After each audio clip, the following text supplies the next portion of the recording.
Township Administration present at tonight's meeting are Jacqueline Hashman, our Township Manager, Doug Riccione, our Township Clerk, Kristen Tenorcia, our Deputy Township Clerk, Scott Salmer, our Township Attorney, Ron Goodman, our Volunteer Cable Master, and we have our Police Chief and Deputy Chief in attendance. Thank you very much.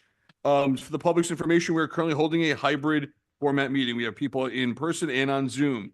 If the Wi-Fi at the municipal building has an issue with the Zoom meeting and where the Zoom meeting drops, we will aim to retrieve the connection and continue the meeting. If you haven't already signed up for alerts, please do so on the township's website. The Township Council have budget meetings start at 7 p.m. On this Thursday, April 10th, that will be discussed for possible cancellation or move to Zoom. So stand by for that. The council met in closed session to discuss the following: potential sale of township property, personnel, contracts, New Jersey Route 4 project, municipal redevelopment agency, drones, hunting, trapping, projectiles, legal issues and opinions regarding any items on the open session agenda, litigation updates, and Oprah. Yeah, that one. Okay, with that, let us begin.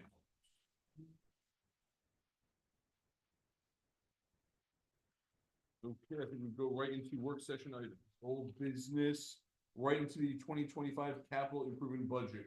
On for tonight, we'll be discussing the capital improvement budget, and I am unsure if we have for this Thursday night, nor an agenda for this Thursday night, so we'll debate or discuss closing that, canceling that meeting as well. At the last meeting, we left off that some council members objected to the size of the capital budget, which my comments were, if you just take out the grants, take out forfeiture monies, take out most monies, it is well below other prior years. I asked the CFO to send that information out, which verifies that, regardless of whether or not you agree. Right now, the question is, are we proceeding with this capital budget for an introduction, or is there something you want to see removed? And if so, please speak up now and start discussing what you'd like to see. Mr. Mayor. Yes, please. So is CFO on? Sorry? Is the CFO on? You still on? Is he on? Is it CFO on?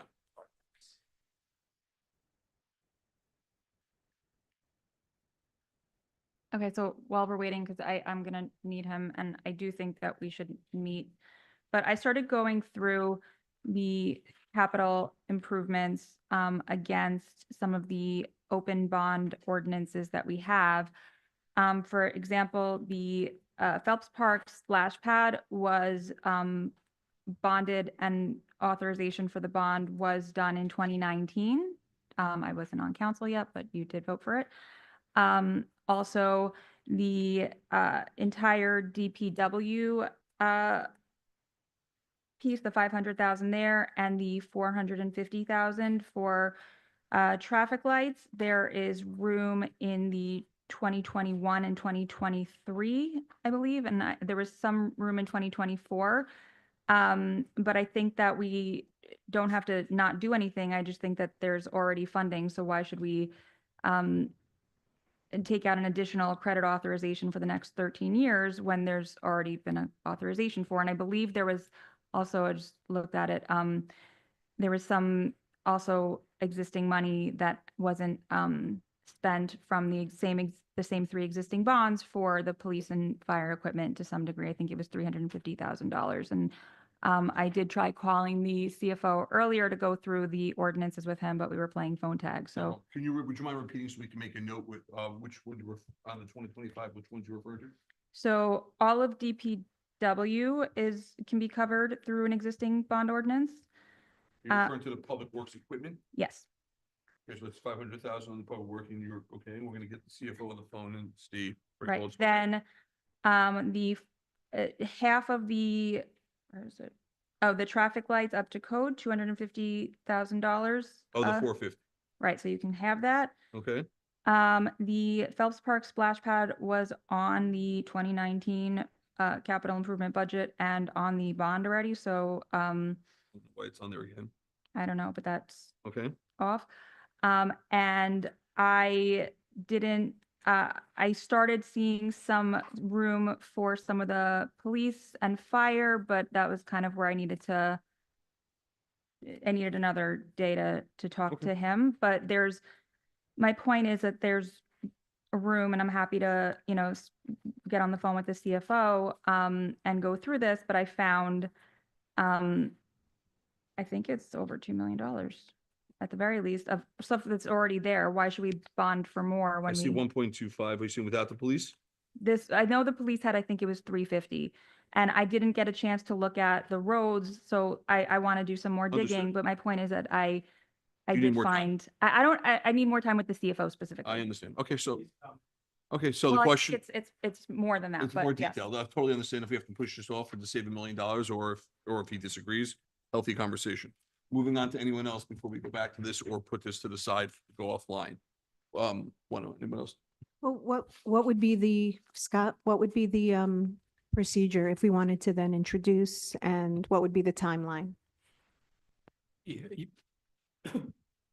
can introduce and then just set a different, further date for adoption, that provides the additional time needed, at a later date. Doesn't have to be at subsequent meetings or anything like that. So you can introduce it now, and then we can wait to, bring it up for adoption till a following meeting until that opportunity. But only the number sticks, correct? I'm sorry? The max number stays or could it be lowered? The max numbers, it can be lower. It can be lowered. Yeah. So hypothetically, we can introduce $1 billion tonight and then go at the next meeting and bring it down to 1 million. Correct, yeah. So there's no harm in introducing because these are some very potential savings. We're not missing out on any of the savings should the CFO agree. No, I don't believe so. Okay. Yeah. That's it. Then we have to reintroduce it, don't we? Yeah, but you're gonna, yes. If you. So then it's just an extra meeting. You're- So if we can sure. just do it right, I don't get why we'd do that. I would. But in case so. Yes, you need to reintroduce it, and it would add an extra meeting. On the other hand, if there are no changes, then you've saved yourself a meeting. Okay. Because you've already introduced it, so then you can just adopt it. But if there are changes, then you just reintroduce it, and there's no harm, no foul. So you could, I guess the point is, you can only gain in that you can potentially save a meeting. Understand. But But what you're saying is introduce it. If the CFO says no, Councilman Goldberg is wrong, then we've already introduced. If Councilman Goldberg is right and we can save it, then we have to do what we have to do now anyways, which is introduce at a future meeting. So it's free. It's a free bite. It's a free bite at the apple. Correct, yeah. We love apple. Okay, Councilwoman G, anything you want to take off that? Deputy Mayor, No, I'm good. you're good? Yeah. Councilman Bougon? What here was Susan? Well, right. Yeah. Right. I just want to hear what the CFO has to say if and when he gets on about this. Yeah, we can ask if his answer now, but at the same time, I also want to make sure that if there is potential for savings, not to vote, but also not to hold him against it. I mean, I guess we have time. This is introduction only. Mr. CFO, are you there? Yeah, we'll give him a second. There's like. Yes, I'm on there. Okay. So I'm going to turn the floor over to Councilman McGovern. I do realize you want more time than that just to start that. Yeah, I floor. did try to call you Fine. earlier, so. Just slowly indicate what you had mentioned before. Right, so 52-2021 had funds left over that would work towards, and I have a whole spreadsheet, I'm sorry, towards the DPW lights, the traffic code. Then you have 2021, 2023, and I believe that's where they went. I'm gonna go through this kind of more nitty gritty with you for the bulk of this, and then the splash pad was literally on and approved in 2019. So I have to actually get back to you on that because there are audit adjustments that need to be made to the Edmunds balances. And that's why I don't want to put that out there. There's extra funds in it just because Edmunds said so. So I can circle back. I apologize, I missed your call, but I don't know that the balance in Edmunds actually reflects what is available. I know we had the reclassification for most, but I would just caution before we do anything. I'd rather take the extra time, make sure the auditor, the balances are trued up in Edmunds before we move further. So I'm going out of town tomorrow, but I'm happy to get on a call with you and the auditor and kind of go through. I mean, I spent a significant amount of time going through the ordinances against this and, really kind of allocating it, to see what's out there, to see how we can still provide the same service. And, we shouldn't be taking out a bond authorization, for the next 13 years, for something that we already did. So I'm happy to set up a time for you, me and the auditor to go through this line by line and show you. But for the most part, it was 2019, 2021. I didn't see anything for 2022, but I would want to double check with you guys on the phone actually, since, I think it's better. And 2023, and I had some questions for 24, but there was a little bit. Okay. And Mrs. Manager, any comments? Uh, So what I'm gonna do is, in accordance to speak with our attorney, is how do we do this? I would like to call for the introduction, knowing full well that we're not approving anything tonight. And that if, again, to repeat it, if Councilwoman Goldberg is correct, at the next meeting, we're gonna reintroduce a new capital budget. If Councilwoman Goldberg agrees or disagrees or makes doesn't make modifications, we've already introduced it for voting at the next meeting, so we do get that free bite. So that would be a hearing. Do we need, what would be the process now, not coming out of old business? Can you confirm for the public and for us, the process? So, Mr. Mayor, I'm not really comfortable voting until I have this meeting with the auditor and CFO. Understand? So, yeah, so we're introducing it, listing for adoption for the 22nd, subject to the understanding that that may be adjourned, tabled Right. at that time. Hearings, nothing. What do we have to do tonight? I'm coming out of old business. Where are we introducing? Where in the, you mean where in the Yes, agenda? where is there a hearing? Just want to go through the process for everybody. So Mayor, my understanding was tonight was really to give the council a chance to finalize what they wanted to do, not to introduce it tonight, but to introduce it April 22nd, and then have the adoption on, I believe it's May 6th. So Understood. we're not introducing tonight, but with Councilwoman Goldberg's feedback, we can certainly have a call with the administration herself and the auditor, and just make sure everything that she's requesting is accurate and can possibly be done. Okay. Understood. Mr. Mayor, Yes. I just would recommend that we have a summary that goes out to all of us, as a result of the communication that we Yeah. have with the CFO. Thank you. Absolutely. Okay. Okay, so if that's the case, we're going to go on to, thank you very much for that. I hope it comes out to be productive and fruitful. On to new business. Anyone for new business? No, okay. Communications. We'll get that. Communications, no communications. Community reports by council liaisons, Historic Preservation Committee. Yes, Mayor and Council, I just wanted to give an update. Many of our residents have seen the remarkable markers that we have around town. The Historic Preservation Commission has been extremely busy. We have had one request that has come in from the Historic Preservation Society regarding the 100th anniversary of Holy Name Medical Center. And requesting a marker. In your package, you see the verbiage that has been requested. It has been suggested also by the Historic Preservation Commission. And I'm bringing it to the council for approval because this is a monumental year for our medical center neighbor here. And we're asking for the centennial marker to be placed somewhere on the campus of the Holy Name Hospital. With the council's approval and basic financial support, the market will probably run roughly about $3,000 for if the council approves the market. It should be situated somewhere on the campus, and the wording is listed here. I just want to read it for the benefit of the community, and that is Holy Name Hospital or Holy Name Medical Center, with Bergen County's population surging from the First World War and 1918 to 1919 Spanish flu, still fresh in memory.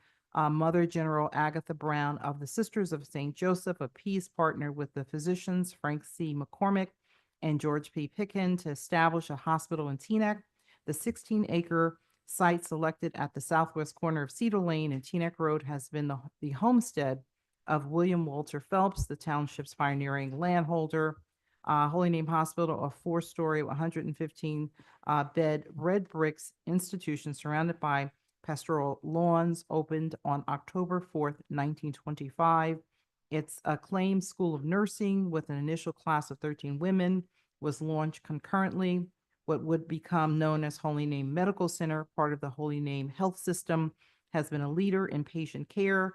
Nevermore's so then 95 years after its founding, when it was the epicenter of the COVID-19 pandemic in New Jersey, and took extraordinary and innovative measures to treat the sick and protect the community.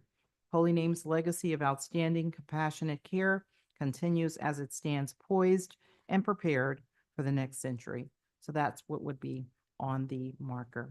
Excellent. And we're looking for nodding heads. Is that what we're looking? Yes, we are. I make a motion. that Miss- we Mr. approve. Mayor. Vote for Yes, clarity. Mr. Sorry, yes, Mayor Katz. I like the idea as long as Holy Name obviously is on board. It sounds like they are. Yeah. My only request is if we can follow the way we've been doing the other markers, where we also on the other side list the council members of the current council. That's my only Understood. request. Is that the official recommendation of the plaque committee? That is, we met this now. Okay, excellent. Just want to make sure. Okay, yes, absolutely. Those are beautiful signs picking up throughout town. They have. Okay. You want to do roll call or are we going 7-0 or is it nodding heads? I Nodding would heads? rather not do nodding heads. Okay, roll call. For the marker for Holy Name with our Historic Preservation Commission, there was a motion from Mayor Schwartz. Was there a second? Second. I second. Thank you, Councilwoman Goldberg, Yes. Councilman Pagan. Yes. Councilwoman G, Yes. Councilman Katz, Yes. Deputy Mayor Belcher, Yes, Deputy Mayor Oregon, Yes. Mayor Schwartz. Yes. Okay. thank you. On committee reports, I'll go with my two committee reports. Zoning Subcommittee met late Friday, like 4 o'clock. We finished at 4 o'clock. I'll have a meeting, I'll have a minutes coming up at the next meeting. No immediate action steps are being taken. That's number one. Number two, we had a very lively meeting here last night in council chambers, a community meeting as it relates to potential Regina's development. And needless to say, I thought we would hear from some neighbors that insisted that, you know, they liked Regina's, it should stay. In reality, there were some very irate neighbors that discussed them live in parties and spillovers and the need to call police. And then this dates back in time to the Saints Cafe. Two general ideas were proposed, a 4-story and a 5-story. The 5-story was a smaller amount of units, and there was more overwhelming support for the less units, less dense, but 5-story, especially with the 5th story built into the roof. They're going to continue making, the owner is going to work on some plans, come back in a few months on that.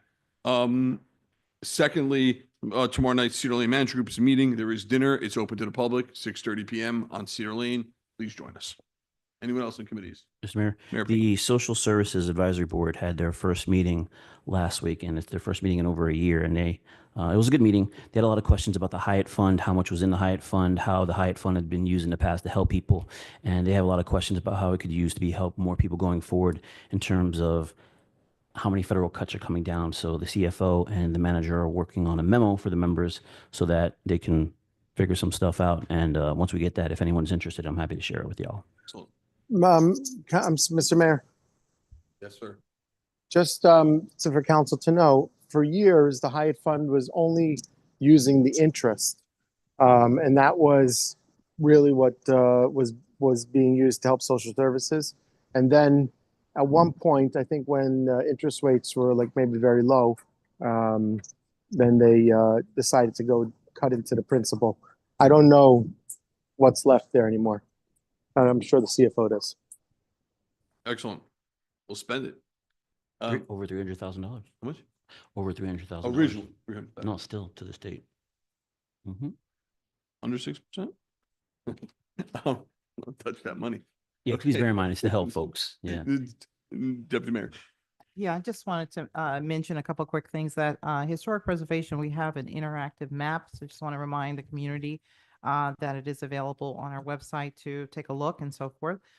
We continue to work with markers and some other really interesting things that are happening around town historically, and which we'll be, reporting on. And I just want to give a shout out to the Youth Advisory Board for inviting us to their civic event. Last week was very informative. I think the young people really were engaged, and I just want to thank them on behalf of the council. Deputy Mayor Belcher, I have a question for you for historic preservation. So tonight, there's an application on for a grant for Trek through Teaneck, and it's through the Historic Preservation Fund of the state? Is that something that came from Historic Preservation? I know that there are lots of grants that are in flight right now No, in but terms of the program is what I was asking. the program itself. Yes, from my education, understanding it is, yes. What is it? I'm just curious. Can you just share? But I'm just curious. Mm. It sounds interesting. Well, I know that there's a lot of desires from throughout the state to encourage tours within historic districts. So from my understanding, that is what we're really looking at in terms of being able to provide historic tours for occasions throughout town. We have so many historic buildings around town. So I'll report more as we get closer to obtaining. Thank you. That sounds welcome. interesting. I Mhm. appreciate it. Okay, Deputy Mayor. Yeah, so not an advisory board, but I attended the Bergen County League of Municipalities Mayor's Breakfast this morning because the mayor couldn't attend. And there was a speaker from New Jersey Transit there, and I know that a lot of people have had questions about busing with congestion pricing and busing with development.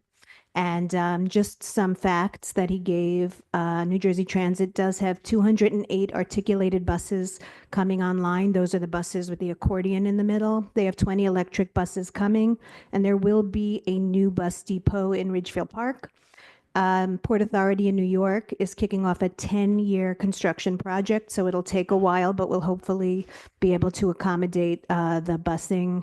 And Bergen County accounts for a quarter of all the buses in New Jersey that New Jersey Transit runs. They also discussed the Bergen Light Rail, which was interesting because there were a lot of towns there from Norwood down to Englewood where it would run. And they gave an update on where they are with that. So right now, they're waiting for state funding to do environmental studies because of all the flooding that goes on in Englewood and Leonia and those areas. They can't build, they may have to actually build elevated trains if they do there.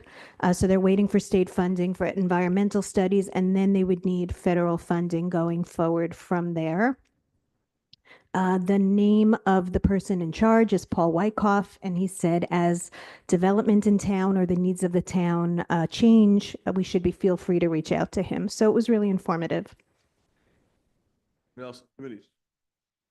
Okay, council listed item. Proposed Mayor? res- Yes. Mayor, I just want to remind everyone real quick, public access, channel 77, channel 47, still down. We are streaming to YouTube, Facebook, and Zoom. And that info is on the front page of the website if anyone needs it. Okay, proposed resolution recognizing April 29th as End Jewish Hatred Day and month of May as End Jewish Hate and Jewish Heritage Month. I believe we've done that in the past. You're looking for a roll call to put this on the consent agenda, or what are you looking for? Well, I'm gonna present it. So TNEC has done this resolution for the past 2 years, and I hope that we're able to pass it for the third years in a row. It's recognized in states and municipalities across the country, thanks to the End Jew Hate organization. And unfortunately, I just want to share with the public last night during a very routine municipal open space trust fund advisory board meeting that just simply discusses funding. Somebody was flashing a swastika on the screen. So the meeting had to be shut down, and I want to thank the police chief for all of their work last night.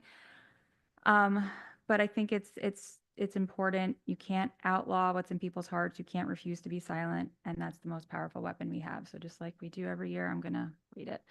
So whereas there's a documented and dangerous rise in anti-Semitism globally, nationally, in New Jersey, Bergen County, and Teaneck, including a 200% increase in anti-Semitic incidents in the United States since October 7th, 2023, according to the Anti-Defamation League.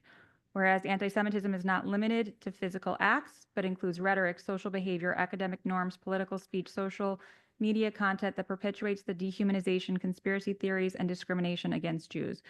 Whereas anti-Semitism is defined as a certain perception of Jews which may be expressed as a hatred towards Jews, including rhetorical, physical manifestations directed at Jewish or non-Jewish individuals or their property, Jewish community institutions, and religious facilities. Whereas one cannot tackle hate without defining it.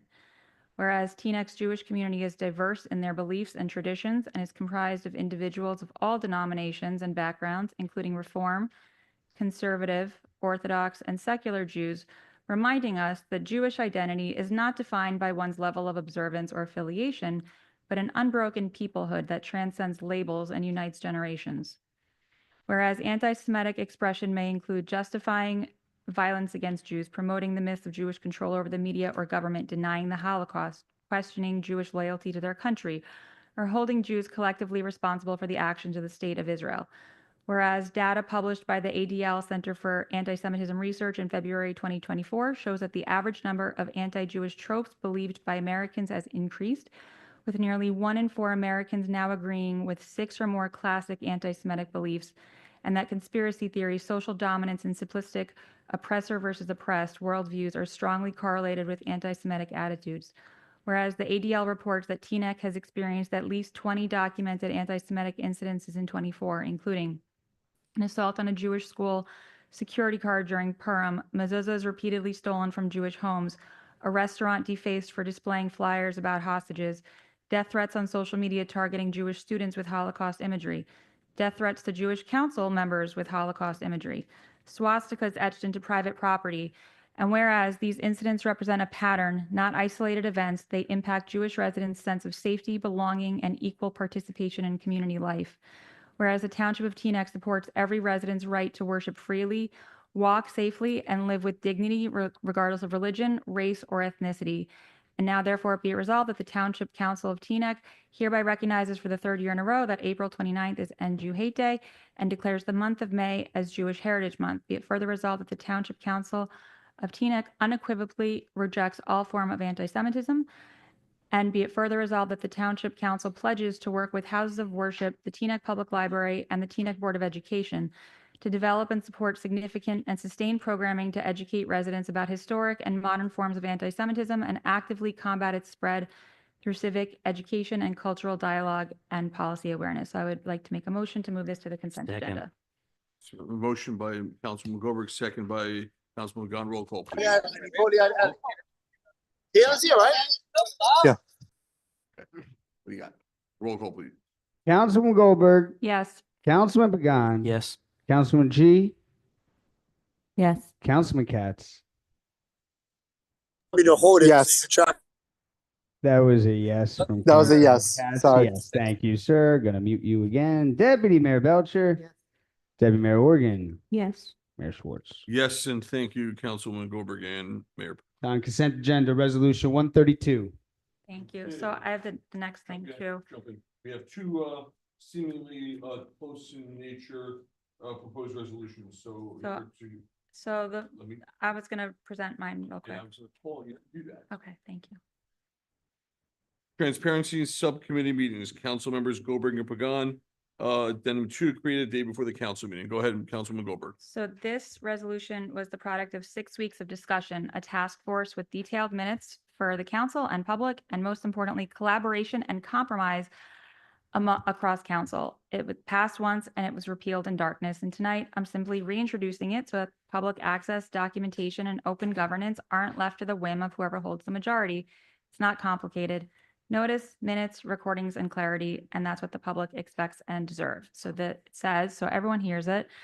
Whereas for decades, the Teaneck Township Council conducted its business in the open, seated together around the clerk's table in full view of the public and each other, where every deliberation could be seen, heard, and scrutinized by the people we serve, because as Justice Brandeis reminded us, sunshine is the best of disinfectants. And whereas this full body model ensured that council operated transparently with no side rooms, no secret agendas, no conversations the public couldn't witness, an approach that helped build trust, set a tone of ethical leadership, and move Teaneck forward. Whereas in recent years, the council began relying on subcommittees to handle businesses that had traditionally been discussed publicly, leading to decisions shaped in private meetings that were not noticed, recorded, or accessible to the public, or even to fellow council members, as was seen with the original cannabis subcommittee, where repeated requests for information by Councilwoman Romney Rice were ignored. Whereas on January 14th, 2025, a motion to dissolve these subcommittees and return to the council's historic model of open governance failed, prompting the introduction of a resolution to formally restore transparency. Whereas after revisions and collaboration, Resolution 113-2025 was adopted on March 11th by a 5-2 vote, establishing the first formal policy requiring public notice, access, and documentation of subcommittee meetings. Whereas until then, subcommittees had never been open to the public despite their growing role in shaping township decisions involving public assets and spending, where items were quietly pushed to the finish line and funding figured out after, often leaving the public and at times even members of council expected to get in line without fully understanding what they were being told to support. Whereas this mirrored a 2020 action by members of the current council to remove advisory board from public view, just as a broader community participation was increasing.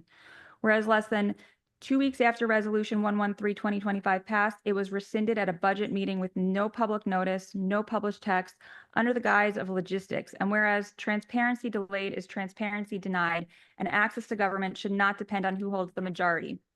Whereas subcommittees, through informal, routinely influence township policy, spending, and development, and must meet clear standards of public accountability if we are to rise for Teaneck and remain stronger together. Whereas the Open Public Meetings Act does not formally govern subcommittees, this council affirms its commitment to abiding by both the letter and spirit of OPMA, including its narrowly defined exceptions for matters such as litigation and personnel, to uphold public trust and transparency.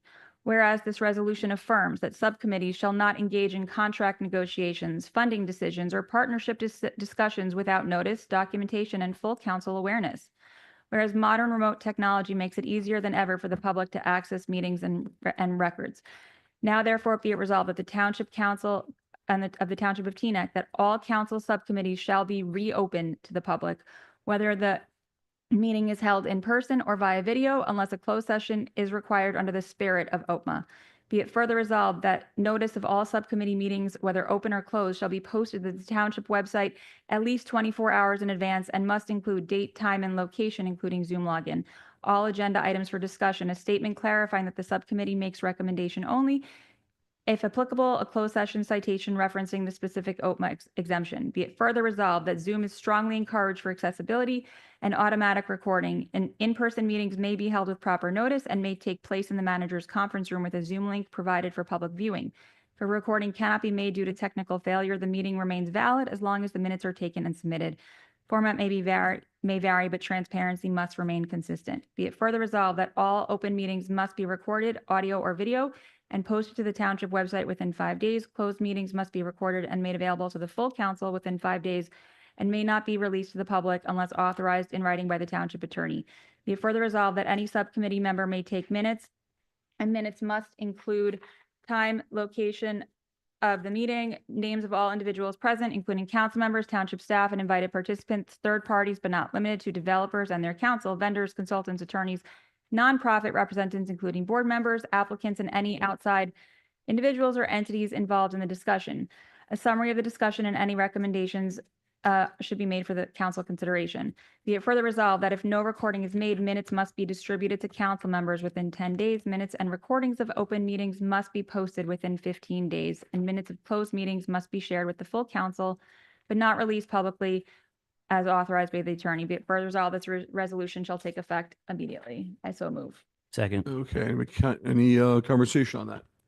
Yes, I'm gonna, I actually disagree with virtually every single word in that, but we can there's nothing where I can just agree with anything from historical, what we've done historically, going back a century to the OPMA, to decisions made, none of which happens in any subcommittees. But I guess I'll vote accordingly. We'll see what happens. Roll call, Mr. Clerk.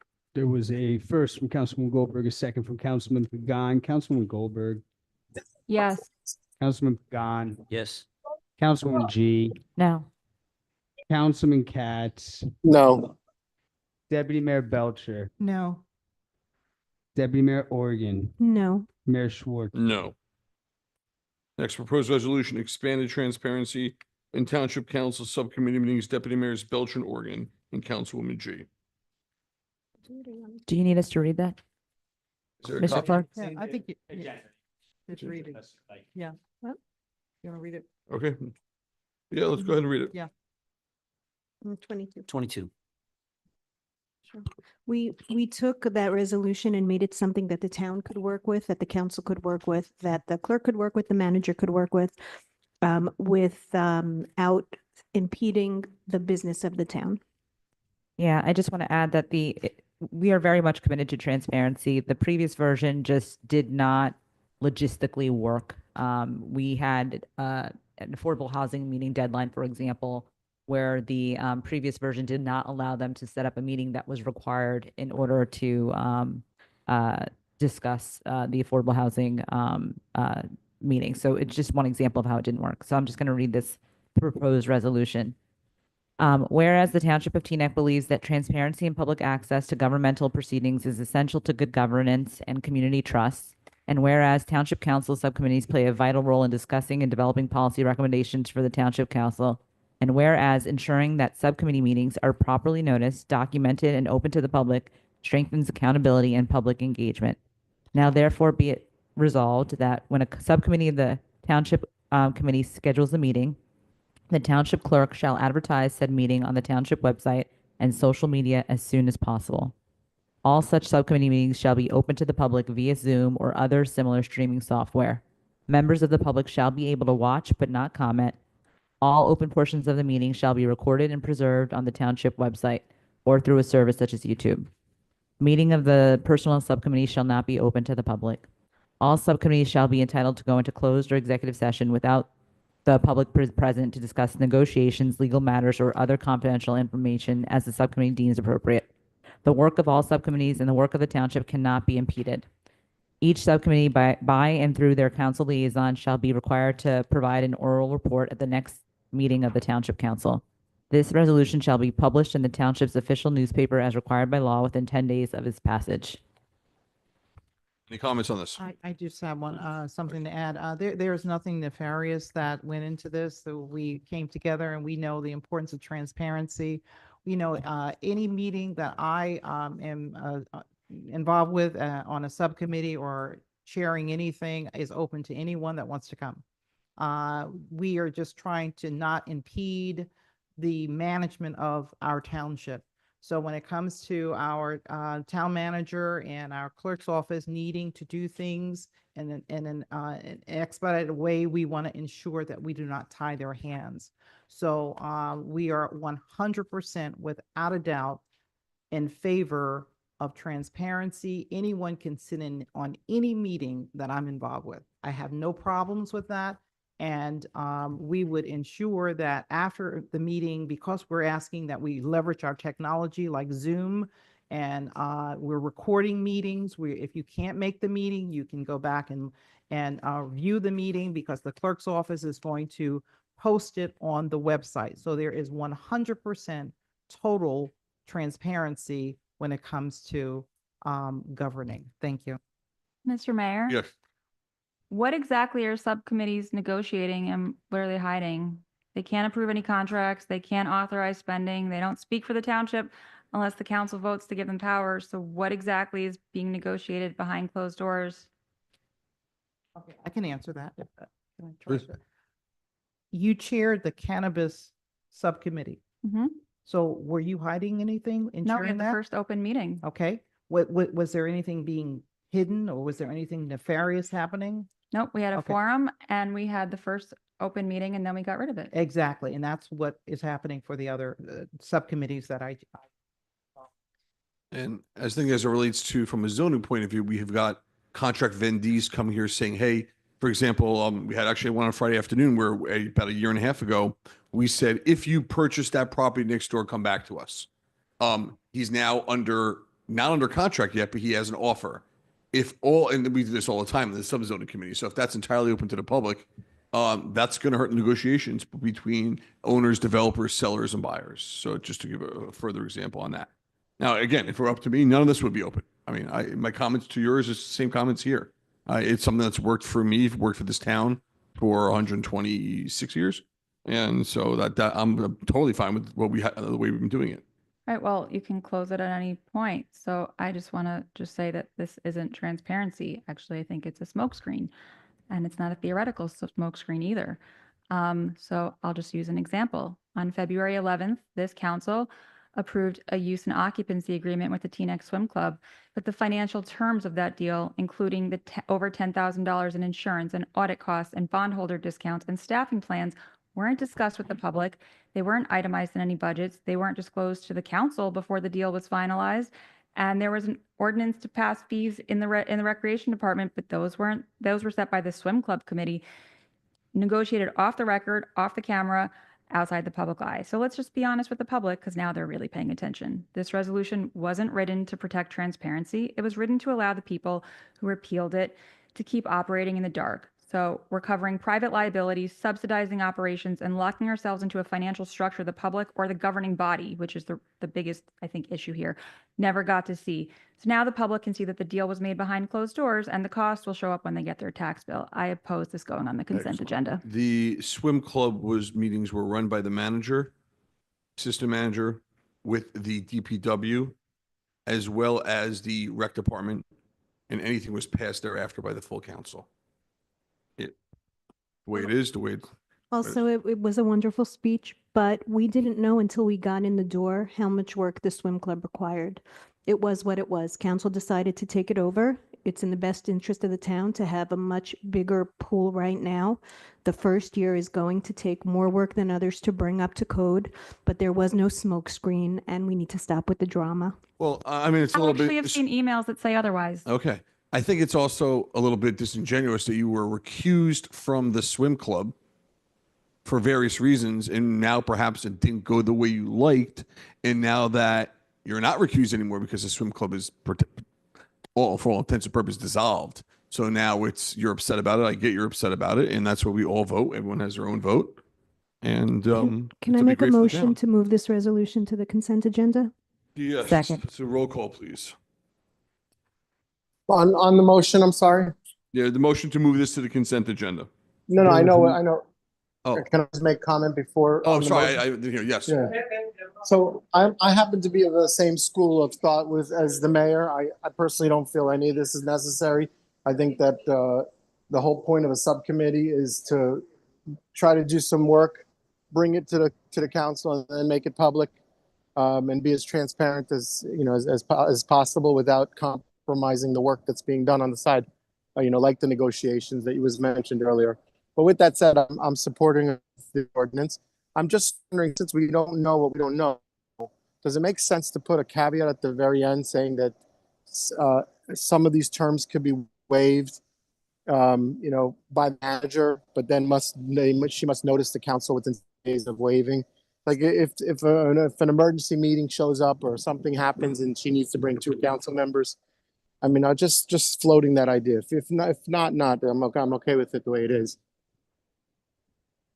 Yep. Okay, author, whoever's written this resolution, want to comment on that? I think it's implied because it says that we're going to notice the public as soon as the meeting is planned. So if we have to have an emergency meeting, this allows us to notice the public as soon as we plan it. And I think that's what the most important thing is. We're not working on someone else's calendar. Okay. Mr. Clerk, roll call, please. Who was that motion in second? I apologize. Oh, good motion from Deputy Mayor Organ, second from Councilwoman G. Councilwoman Goldberg, No. Councilman Pagan. No. Councilwoman G. Yes. Councilman Katz, Yes. Deputy Mayor Belcher, Yes. Deputy Mayor Organ, Yes. Mayor Schwartz. No. It's added to the consent agenda as 133.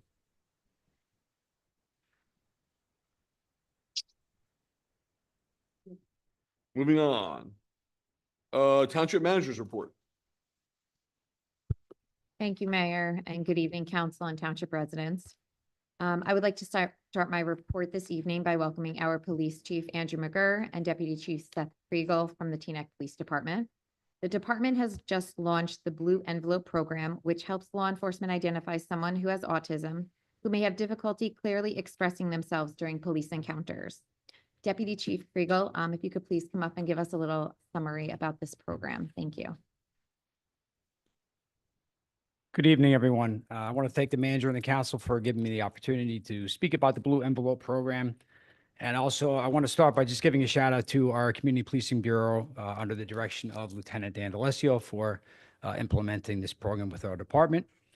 For those who are not familiar, obviously the manager just gave a brief description of the program. I'll just go into a little bit more detail. It was designed to create safer, more positive interactions between law enforcement and individuals with autism during traffic stops. and aims to reduce misunderstandings and promote better communication. It was first implemented as a pilot program in Hunterdon County, and is now being rolled out throughout several towns in Bergen County, obviously, Teaneck of which is one. So as far as what it actually is, so as the name suggests, it's a blue envelope, similar exactly to this one that I have in my hand. And this is something that will be given out to individuals who request it. And it's something where they can store their driver's license or registration insurance documents inside this envelope, hold it with them in their car, in their glove box, in their center console. And there's also a card here that they can fill out that indicates that they have autism with their information, and also some contact information for a family member or a guardian or parent.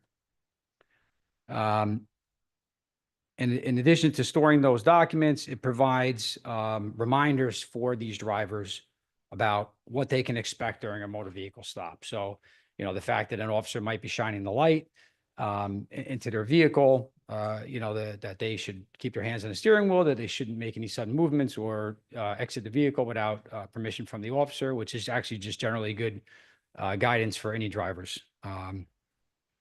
So, and for officers, it provides a visual clue in that the individual would be pulling this out to obtain their documents when requested, handing it to the officer.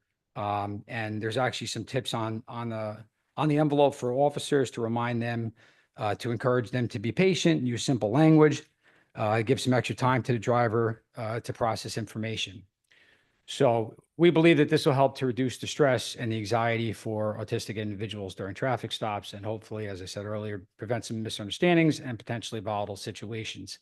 And in terms of the visual cue, in addition to the envelope itself, there's also a sticker that goes along with it that a driver can place on the back of their windshield. So an approaching officer will have a heads up right away as they approach the vehicle that potentially this is a driver who may be on the autism spectrum. As far as where individuals who are interested in obtaining this can pick it up at police department headquarters 24/7. They can also contact community policing directly, and they'll be passing it out at different events, community events, national night out, and things like that throughout the year. So that's as far as the Blue Envelope program. There's also a similar program. I just want to note, just in case anybody has a question, the Motor Vehicle Commission has also rolled out something similar. It's a voluntary designation that people can get on their driver's license, people on the autism spectrum disorder or communication disorder, where they can have it noted on their driver's license or their non-driver ID. The Motor Vehicle Commission also issues with that a pink card that must be carried with the individual's driver's license or identification. And the recipient's driver's license would display a number 5 restriction to denote this designation. And that's meant to be a notification to the officers that they're dealing with someone who may have certain challenges when it comes to communication and or following instructions. And the only thing with the Motor Vehicle Commission program is that you do have to go to the Department of Motor Vehicles to obtain this. Unfortunately, you can't do it online or over the phone. You'd have to come in to get that restriction on your driver's license. All right, that's all I have. Thank you for your time. Thank you. Thank you, Deputy Chief. Mr. Manager, more? Yes, Okay. I will continue with my report. As a reminder, the recycling depot will have a modified schedule next week. It will be closed on Friday, April 18th, and also on Sunday, April 20th. Please be advised that our community cleanup day is scheduled for April 27th. Sign-up information has been posted. The Environmental Commission will also be handing out the compost buckets to our first 75 residents that have signed up for our composting pilot program. April is National Poetry Month. This month is recognized as a special occasion that celebrates a poet's integral role in our culture and for our community. Scott Pleasance, our very own poet laureate, has certainly fulfilled his role and shared his passion for poetry at our many township events. We thank Scott for sharing his talent with all of us throughout the year. Our pedestrian safety campaign continues, and we will be hosting a kickoff event on April 23rd at 1 p.m. at Chestnut Plaza on Cedar Lane. The campaign will focus on improvements we make on Cedar Lane for pedestrian safety, and all are welcome to attend. The Motor Vehicle Commission mobile unit will be on site at Township Hall on August 18th. Online appointments will be available 30 days prior for resident sign up. The Teaneck Community Pool registration begins on April 14th at the Rhoda Center. Please refer to our online flyers with additional information and fee schedule. In addition, we do have an open house ribbon cutting ceremony scheduled for May 21st from 6 p.m. to 8 p.m. at the new pool location on Pomander Walk. We hope that you can join us. The Teaneck Farmers Market will begin on May 8th and will take place on Thursdays through October at the Garrison and Beverly lots. Our recent shredding event was a huge success. For those of you who are unable to stop by this past weekend, our next event is on June 6th from 9 a.m. to 1 p.m. in the township parking lot. Our grant update for this evening, we were awarded a grant in the amount of $12,250 from the New Jersey Division of Highway Safety for distracted driving statewide crackdown. For our project updates tonight, Herrick Park improvements, the basketball courts are being paved, the restroom is awaiting final inspections, and the splash pad and fencing are near completion. The playground safety installation is scheduled for later this month. The Voti Park restrooms construction is complete and inspections to follow. Bike lane improvements, as well as the Argonne Park tennis courts, the contract awards are on tonight's agenda. Our 2024 roadway resurfacing program bid opening is scheduled for April 15th. Phelps Park splash pad design is complete and we are awaiting funding.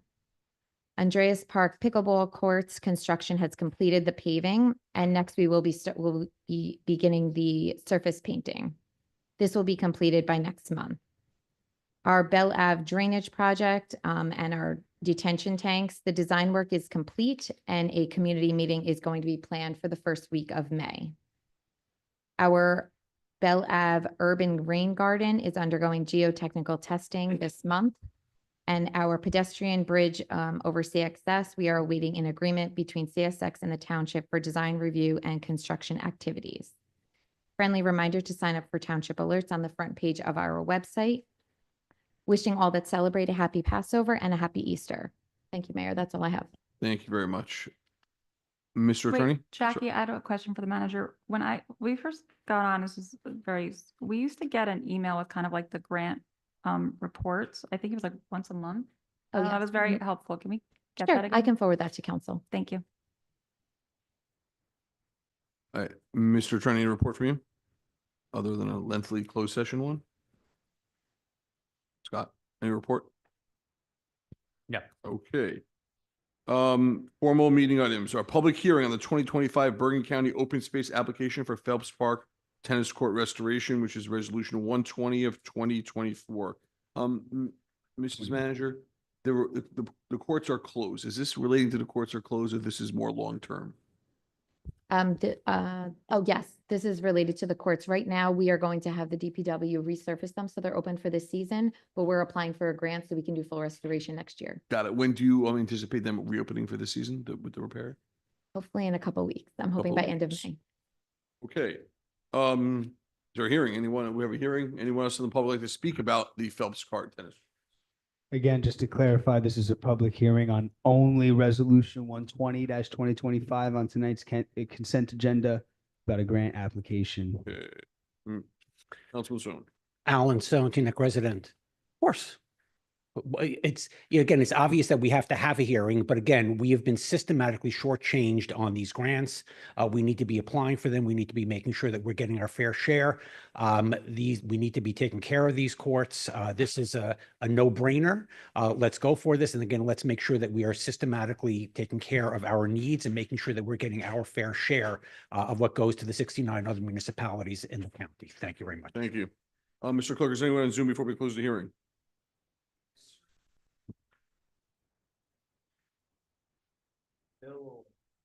Bringing in Bill Orr. Laura's going to discuss the bills. Mr. Orr. Hey, Bill, you're free to unmute about this resolution. Did you mean to raise your hand? No, I didn't mean to. All good. Still great to hear from you, Bill. Anyone else on Zoom here? Okay, this meeting is closed. Roll call, Mr. Clerk. No, this was just the public hearing and we'll handle the resolution on the consent agenda. Excellent. Look forward to that. Okay, we have public hearing and adoption of ordinances. Mr. Clerk, we don't read that? Yes, sir. We have just one ordinance this evening, which is amending the township code to revise time-limited parking laws at 429 Cedar Lane. That's ordinance 17-2025. Okay. Hearing's open. Anyone in the public like to talk on the revised parking laws? Okay, Mr. Clerk, anyone in public? No, Mayor. Sure, no, good. Mayor, I have Yes. a request for the manager on this one. Because this is, I believe this is the one right in front of the UPS store. Can we make sure that we're No. saying, no? This is in front of the dry cleaner because there's only other handicap spot. So the request is for 15 minutes for the purposes of dropping off. Oh, I'm thinking of the other one. Okay, sorry, I'm thinking of the wrong one. Then I know. never mind. Sorry, let me do that one. I'll have a Okay, roll call, request. Mr. Clerk. A motion, Schwartz? Second, Thank you all. Councilwoman Goldberg, yes. Councilman Pagan. Yes. Councilwoman G, Yes. Councilman Katz, No, sir. Deputy Mayor. Yes. Deputy Mayor Belcher, Yes. Deputy Mayor Oregon, Yes. Mayor Schwartz. Yes. Adopted. And it was a yes from Ellie Katz, by the way. Sorry, I'm slow on the All mute. good. We got you. Okay, Thank you. meeting open to the public for good and welfare. Start it up. Mr. Rose. Mr. Siegel, you're next. Thank you. Howard Rose, Teaneck resident. Transparency. I wish there was a middle ground between the two considered ordinances. Maybe less of a dissertation on one and a little less of a quick fix on the other. But it's a start, and it certainly leaves the township in a better position than it had been. So I guess that's all to the good. I'm concerned that we're talking about, or will be talking about, impacts of public gatherings. And it almost seems as if it's going in a negative direction. I just want to make sure that you understand that there is a need for spontaneous public demonstrations, and maybe they can be restricted into what areas they are. And hopefully there's not a rigmarole to go through to have it approved by the township if in fact it needs approval. Where do you go? How do you do it? How does spontaneous lose its spontaneity? Red tape. I was surprised to hear about the social services budget where there wasn't sufficient interest to meet the needs. So they depleted the principal, which means in the future, there'll be even less interest going to the fund and less principal available to deplete. It's a very vicious downward spiral when you're doing that. Personal concern. At the last meeting, I was concerned about building going up at State Street, what it was, how it was. And a member of the community indicated that, well, if you don't like it, get the money together and buy the property. You can do whatever you want. Well, I'm not a wannabe lawyer, but even I know, I guess especially after being on the planning board, that you can't just buy a property and do whatever you want to. There are ordinances, there are restrictions. That's why there are planning boards and boards of adjustment, because people have some concerns about what they can and can't do. And there's a lot that you can't do. My concern also tangential to that situation, my name was called out by that resident at Good and Welfare. Now, Mayor, Mr. Mayor, you provide protection to council members, and I assume that also it should be provided to past elected officials as well as the general public, that if someone does that and calls out the name of an individual, whether it be a council member or another person, that you don't just censure them, cut them off. It's appropriate. Thank you. Thank you, Mr. Rose. Mr. Siegel?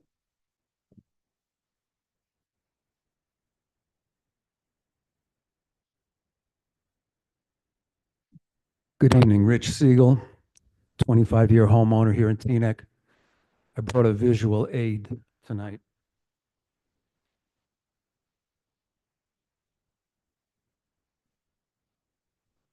I carried this sign at the demonstration at the illegal Israeli real estate event at Keter Torah. Yet another illegal Israeli real estate event, even though the Jewish community has been served legal papers informing them that they are in violation of 22 different laws. I think that a Jewish Heritage Month is wonderful. That's my heritage. I think that setting a day aside to address hatred against Jews is ridiculous and very badly timed. State of Israel murdered 58 human beings in the past 24 hours, including a 2-year-old. In at least one case, bombs were dropped on a house at night. The roof came down on people while they were asleep. Today and tomorrow marks the 77th anniversary of the massacre at the Arab village of Deir Yassin, in which Zionist terrorists wiped out most of the population of that village. There's no increase in anti-Semitism. I don't care what members of this council say. I don't care what the ADL says. The ADL is a joke. What there is a justified increase in anger against Zionism and the state of Israel that is currently committing a genocide that went back on a ceasefire. There was a ceasefire. There was no reason for them to continue the genocide, and everybody knows it. And they're looking at the Jewish community and they're saying, how is it possible that you don't see what's going on?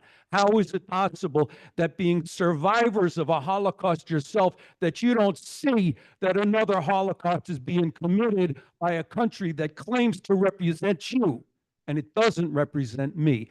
And by setting aside a day about hatred against Jews, you're almost saying, please hate us.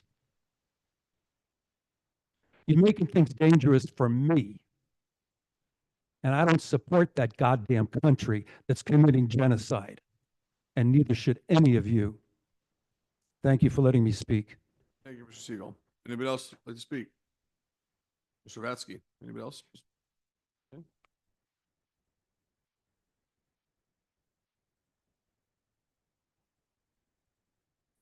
Art Vansky, Teaneck resident. Been a while since I've stood before you here. I wanted to bring to you my concern about the visual, the look of Teaneck. I keep on, by chance, visiting other towns, and they seem to be healthier looking than Teaneck is in our commercial areas. And specifically, I'm referring to Cedar Lane. And I've written to you many times about Cedar Lane. And Cedar Lane is not improving. You know, you can shuffle papers, you can say good intentions. I drove around, it looks like half the town, half the buildings are falling apart. There's some construction, maybe that's the reason. But a first timer coming to Cedar Lane would not be impressed. A first timer coming to Cedar Lane would not think this is a healthy community. I think it's a healthy community. I want it to be a healthy community. But somehow there's a gap there. If we're supposed to be a good, healthy, good-looking community, on my view, and maybe I'm on an extreme side, but I live there, in my view, Teaneck Cedar Lane needs a lot of work.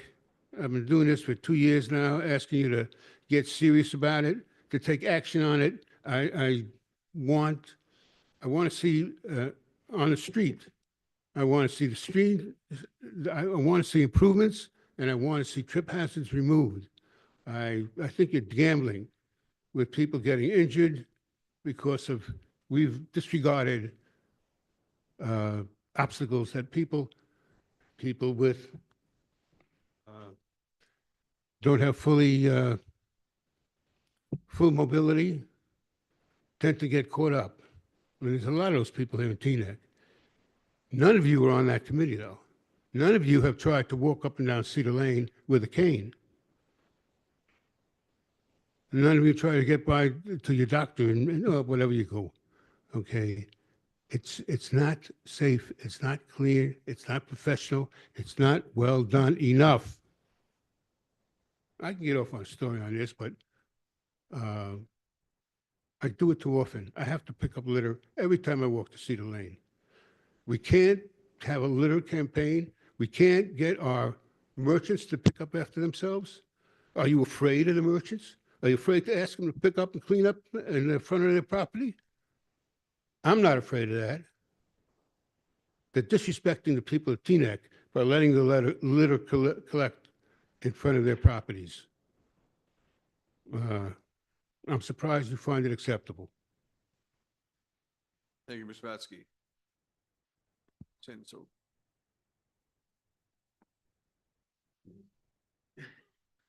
Actually, sitting there. Sandy Silverberg, Teaneck resident. A couple of things.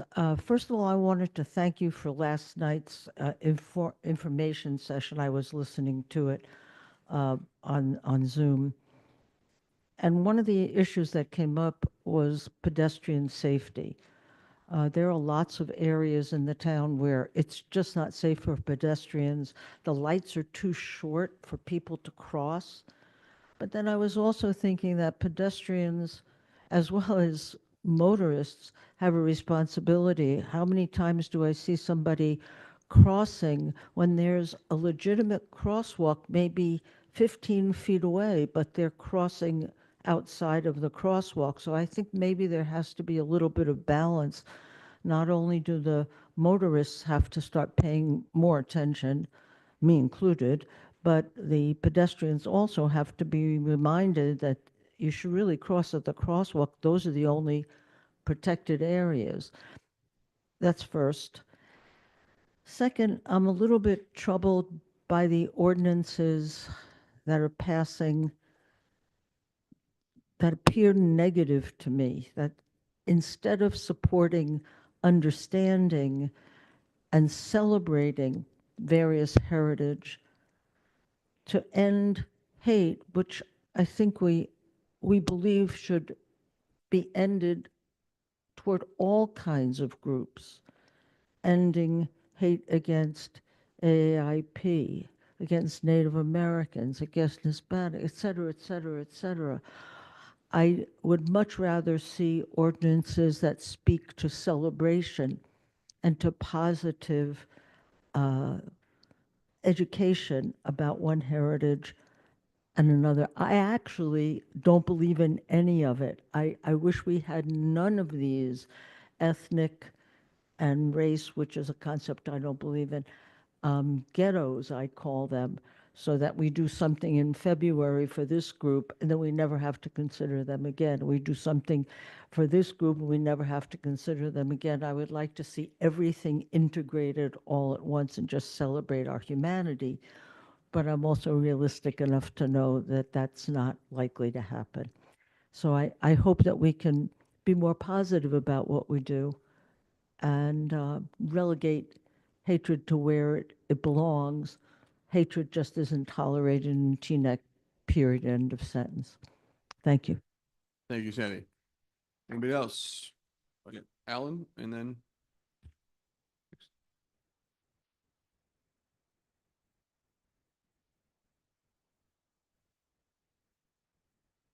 Alan Stone, Teaneck resident.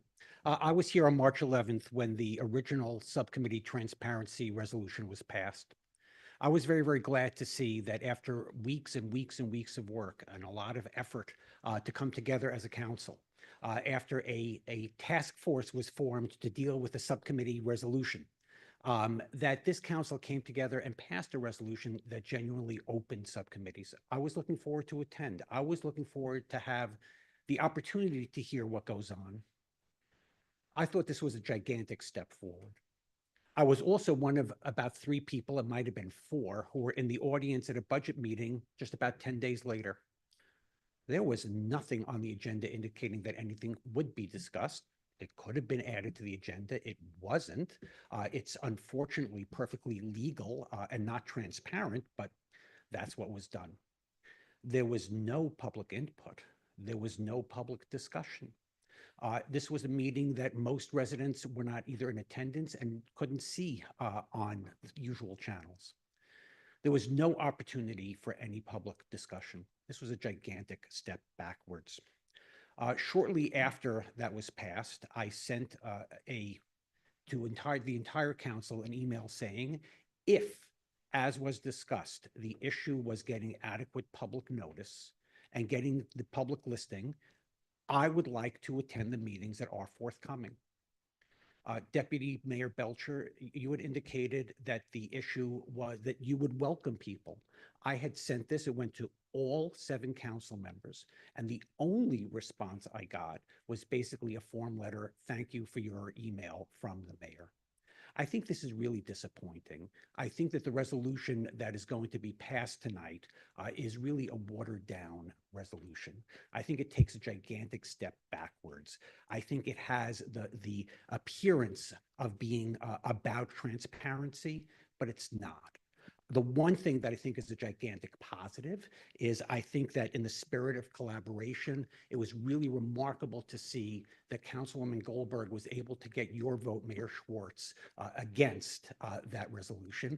I think that's the kind of work together spirit that we should be working towards. I hope that, again, this will pass and it will be presented as being something about transparency. But I hope that I and other members of the public will hold you responsible for that, and that we will find out whether this is real transparency or that meetings are being closed on pretexts based on claims that things need to be closed to the public that should not be. I hope that we can really take some of the spirit of collaboration that created that first resolution and do much better to demonstrate transparency for the people of Teaneck. Thank you. Thank you very much. Mr. Addison? And Mr. Cohen, you're next. Ray Addison, Teaneck resident. I just want to say that whatever Mr. Baskey said about Cedar Lane is identical on Teaneck, Northeast Teaneck Road, that should be addressed as well. Because you have merchants having their hardware on the sidewalk, which impedes people. But not only that, it looks very terrible that you have a merchant that have all of their wares for a showcase on the sidewalk and in the building. So whatever he said verbatim, just interject Northeast Teaneck Road. Thank you. Any Cohen brothers want to speak? No, here. Okay. You're up. Good. Okay, anyone else? Yes, ma'am. I'm not a resident, but I have a business here, and Your name? I'm sorry, your name? Charlene French.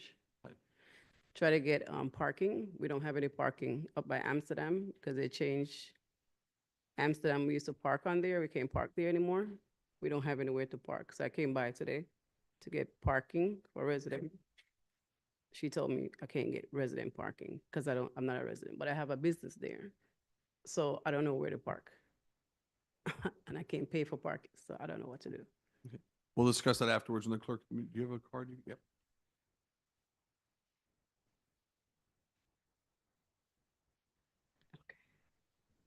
Thank you, Ms. French. We'll connect. Amrit? Amrit Ramjatan, Teaneck resident. So I saw there was the time, place, and manner ordinance, and I just saw they had a couple of distances in the ordinance added. So it's probably just easier to read it. It's prohibited to picket or engage in other activities that are disruptive or are undertaken to disrupt and are directed at and take place within 100 feet of the property line of a particular private residence. H, it is prohibited to picket or engage in other activities that are disruptive or are undertaken to disrupt and are directed at and take place within 200 feet of a property line of a religious establishment, including a house of worship or religious school, from 1 hour before any religious program or activity commences till 1 hour after it concludes. So how did we come up with these distances? Because usually this is across the street right of way, maybe about 30, 40 feet, just so you're not directly in front of that residence or, religious establishment or, like a police station or a fire department, so they can deploy or you're not impeding them. But this pretty much puts you down the block or pretty much at the end of a block. So it kind of defeats the purpose of a protest. So I'm not quite sure how we came up with these distances and why they're in there. Can the council just clarify that? Thank you. Okay, Mr. Clerk, how are we looking on Zoom? Go ahead. Bring in Chuck Powers. Chuck Powers. Whenever you're ready.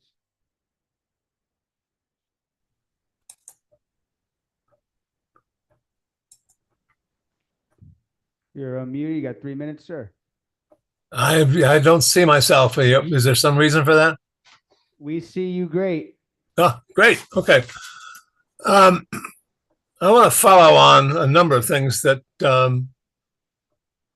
Alan Sohn said tonight. He was right in describing the process by which we first decided to make our subcommittees open and then to close them, and then to open them in a much more limited way. But I want to focus something different. I want to talk about the fact that for the last 2 decades, beginning back in about 2005 on through, certainly through 12, 14, we never got minutes for council meetings, sometimes for an entire year. And so therefore, the fact that our clerk is doing a much better job of getting minutes to us in a timely way, you'll have 7 minutes to approve tonight, is important. But it's also important that they actually be very accurate, because if they are in fact telling us what it is that council has done, either by way of a ordinance or a resolution, they shape what it is that we go about doing in the town and must be required to do. So I was very disappointed to see that in the minutes for one of those 7 minutes you're passing tonight, that there was a claim that there was an actual resolution passed to deal with rescinding the subcommittee transparency resolution passed only 11 days before. And I went back and I checked and I said, there was no resolution. There was at the very end of the meeting where there was no agenda motion whatsoever. There was, in fact, a proposal that they be rescinded that was made as a motion, not as a resolution, never articulated more than the fact that it was to be a motion, never made a resolution. And yet, somehow in the minutes, well, not the first version, but the second version that came out of the minutes for that meeting, there popped up an actual resolution that obviously had to have been manufactured after the meeting, because nothing like it had ever been articulated, enumerated, or in any other way called out, either by Councilmember Organ or by the clerk in calling for the roll call. That resolution, those minutes should not be passed tonight. Thank you very much. We got Jackie Cates. Is that clear? Ignore that. Okay. Jackie Cates, Mayor Cates, whenever you are ready, you are free to unmute, miss.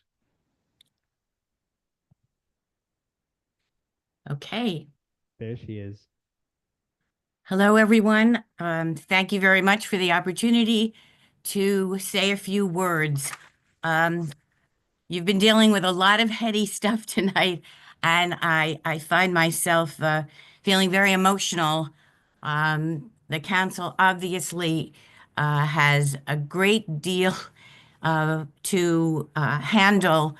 I think things are a lot more complicated now than they were 20 years ago. So I I feel for you. I also feel for the residents. It's a difficult time, but I do want to thank you, and particularly Deputy Mayor Belcher, for supporting the marker to mark the 100th anniversary of Holy Name's existence as one of the most important institutions, the two largest institutions in the community.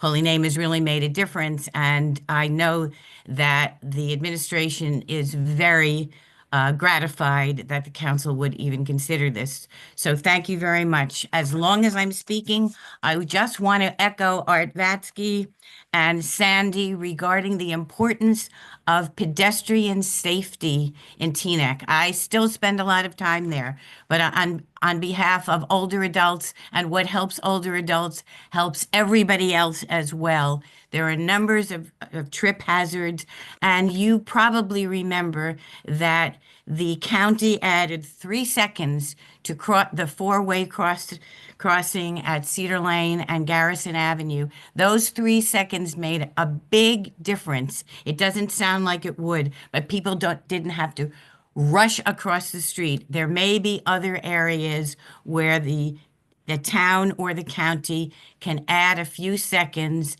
that will make it much safer for people to cross streets. I also just want to put in a plug for future mayors to consider the Class 1 seat of the planning board, not as an opportunity for them to make a mayoral appointment, but as an opportunity to serve, to bring their vision and the vision of the council together with members of the planning board and public. That's what that seat is supposed to be, for mayors, not mayors' appointments. And I hope that practice will go back to what it used to be, when we all felt that responsibility, and it was actually a gift to be able to serve on the planning board in that manner. So thank you all for your hard work and for the opportunity to speak to you tonight. Thank you. Who else?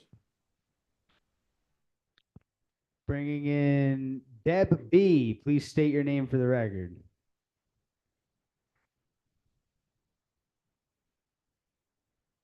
Hello, is it me? Deb B, you're up. Please state your name for the record. Hi, good evening. Deborah Blayberg, Teaneck resident, general troll. I'm also talking about the transparency stuff, and also let's discuss transparency. I recently received a wonderful set of Oprah emails, and it kind of makes some very interesting narrative going on. We have one here from from the mayor, dated to Marsha Stoltz from NewJersey.com. I think she was asking about the no vote with regards to the protest ordinance that, as we understand, might have more than just First Amendment issues, but might have Second Amendment issues. But hey, what do I know? Oh, talking of that, there's also a conflict here, one would wonder, because apparently the person who the non-council person, the other lawyer, actually represented the Jewish Link in 24 with regards to a case with Zachar, including in Zachar, with regards to protesting outside of a get refuser, someone who's refusing a Jewish divorcee's house. And the Jewish Link was part of that. And Akiva Shapiro was a representative. So shouldn't our mayor have mentioned there might have been a slight conflict there? Transparency and all, but let's discuss transparency and all these accusations have been going on for a while. So here's an email. If you are writing about something, my quote, this is from the mayor. I appointed Councilwoman Goldberg to my seat on the planning board earlier this year after a vote on the development, too long, blah, blah, blah, blah. This project will provide housing as ever. Oh, here we go. As to any comments of anti-Semitism, sadly, it was Ms. Goldberg that removed 3 Orthodox members from the adjustment board in 2022. As the first Orthodox mayor in Teaneck in 15 years, I proudly represent all of Teaneck, regardless of race, gender, or religion. However, at 5:45 p.m. that night, he seems to have changed his tune. The council appoints 6 public members. The council appoints 1 council member to be a member. It was that position that the council did not reappoint Denise Belcher to several years ago, not just Mark Schwartz. And the mayor holds 1 seat for himself or any designee. So my question is, was it the council that did it, or was it Hillary and Mark that did it? Let's get our narrative straight, because it seems to me that we only kind of go with what we want. And My final thing is that can we please stop? This is to the general public, especially to certain candidates who seem to be sabotaging other people's candidacy for assembly. Please stop trying to get Republicans to switch to Democrats. The Democrats in this state are currently losing membership. They're jumping out the boat. The rats can't leave the ship fast enough. And they're coming over to the common sense correct side. So we don't want to see Democrats in registration going up in New Jersey. It needs to go down because Jersey's going red, and we're going to get rid of all this wokeness, progressiveness, and idiocy. So let's not ask about recruiting Republicans because we don't want to be recruited. Thank you.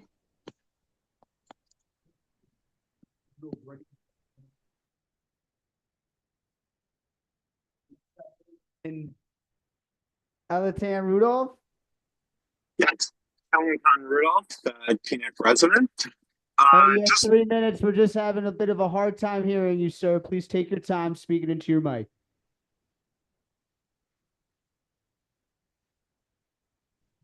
Can you pause that timer on? Are you there, Mr. Rudolph?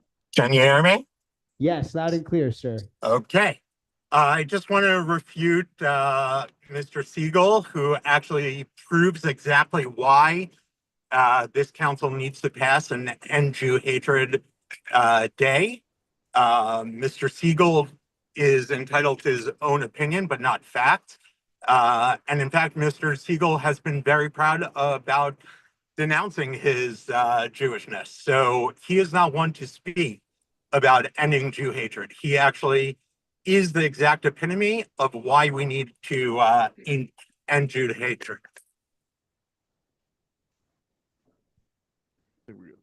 Thank you. Appreciate that. Yes, sir. We have Keith Kaplan.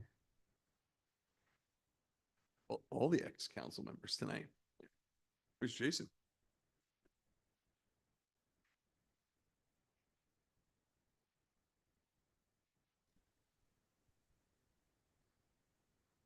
You got 3 minutes, Keith, whenever you're ready.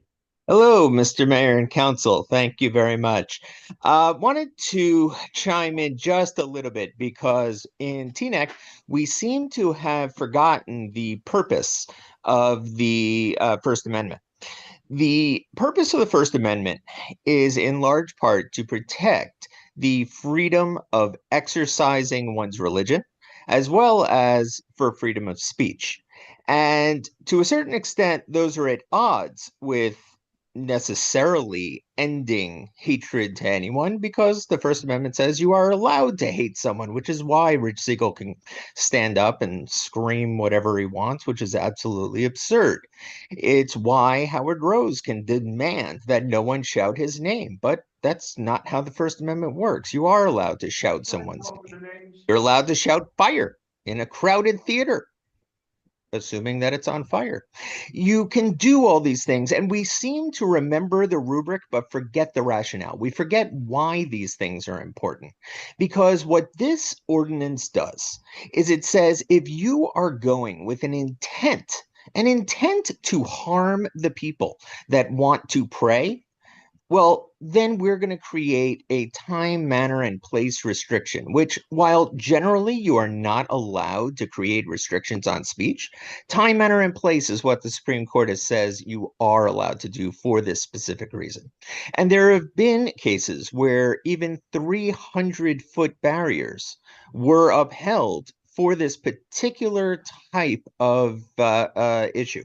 And if you think about it, if you strip out the context of the particular group, imagine you have the NAACP running something in the church in Hackensack, and people are literally marching there with bullhorns right outside to the point they can't even hear their own meeting.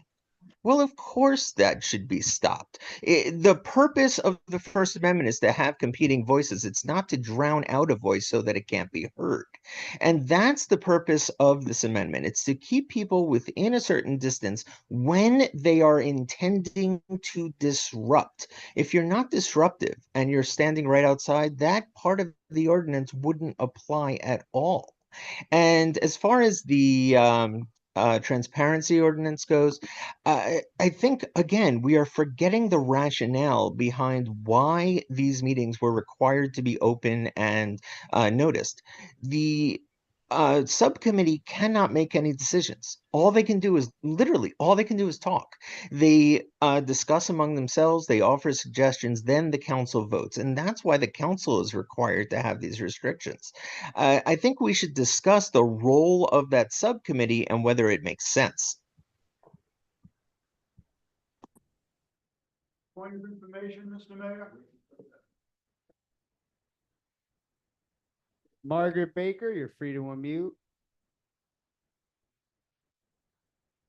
Ms. Baker, you are free to unmute.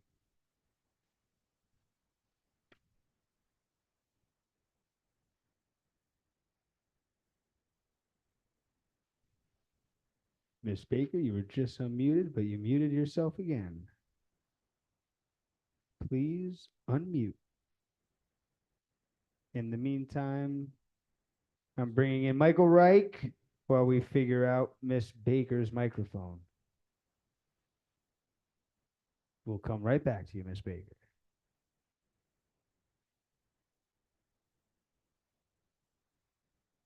Michael Reich, you have 3 minutes. Yes. Can you hear me? Yes, Michael Reich. Margaret Baker, I see you got your microphone unmuted. Please just hang tight. We'll let Michael go real quick. Okay. The first thing I wanted to discuss tonight is every member of town council, every person on any of our statutory committees all take an oath, and that oath is to includes upholding the Constitution of the United States. I question how many of these people actually have any knowledge or familiarity with the Constitution. Referring to the ordinance that did not pass regarding gatherings outside, one of the members of council had First Amendment concerns. I posit that that's likely because that council member doesn't really understand the First Amendment. I think we need to do something to educate people who take this oath before they take the oath so that they understand what they're taking an oath for. I'd also like to speak about the township taking over the Teaneck Swim Club. The swim club has been a wonderful asset in this community for a very long time. It would be a shame to see it go under. That being said, it seems that I don't want to say not a lot of thought was put into the pricing structure, but I question how the pricing came about. It seems to me like it might be too low. I think the town shouldn't really be in the business of running a pool like a swim club like this. I think it would be better left to privatization, and maybe the town should run it this year. But going forward, I think we would be well served to bid it out and let a private operator operate it and maybe make a profit on it. What's the town's plan to upkeep the site, make sure that it stays modern, make sure that it doesn't fall apart and become dilapidated and need major renovations like the Voti pool? And if that happens, are we going to have money set aside for it? We'd be much better off if we outsourced it. Moreover, I also don't think that there should be any exceptions to whatever pricing we come up with on the pool. The fact of the matter is we can't afford to continue to offer the pool if it's not being paid for. I also would like to say that I think it's wonderful what the deputy police chief was discussing about tonight. I think that effort can actually save a lot of problems, and it doesn't seem to cost anything. Thank you for the time. Thank you. Margaret Baker, you still with us? Yes, I am. Thank you for your patience, miss. You have 3 minutes. Okay, it's Margaret Baker, urban Teaneck resident. I'm calling in regards to the grand opening of the building that's across the street from me. It's on Alfred Avenue. And I noticed in the comments that were made in regards to the building it was placed in, it's a replacement for a building that was there at 329 Avenue, Alfred Avenue. That is true, but the mayor failed to mention that a residential house was taken down in order for this building to be put up. 1085 was a residential area. So I think when you're speaking about the building, you should also mention it includes the area of where a resident did live. And also, I listened to the meeting last night with the redevelopment of Regina's. And, you know, it's so amazing that you can have a meeting for the residents that live in the area. Their concerns, their questions. And when the building across from me was approved and going to be built, I requested to have a meeting with the council of the residents that were directly affected, which is across the street. And that was like, what is she talking about? No answer. So why is it you have it from one group of people for redevelopment when I went to the council meeting and asked for a meeting? Why wasn't it possible for the people, the residents out here? Let's not have two sets of rules. It's residents of Teaneck.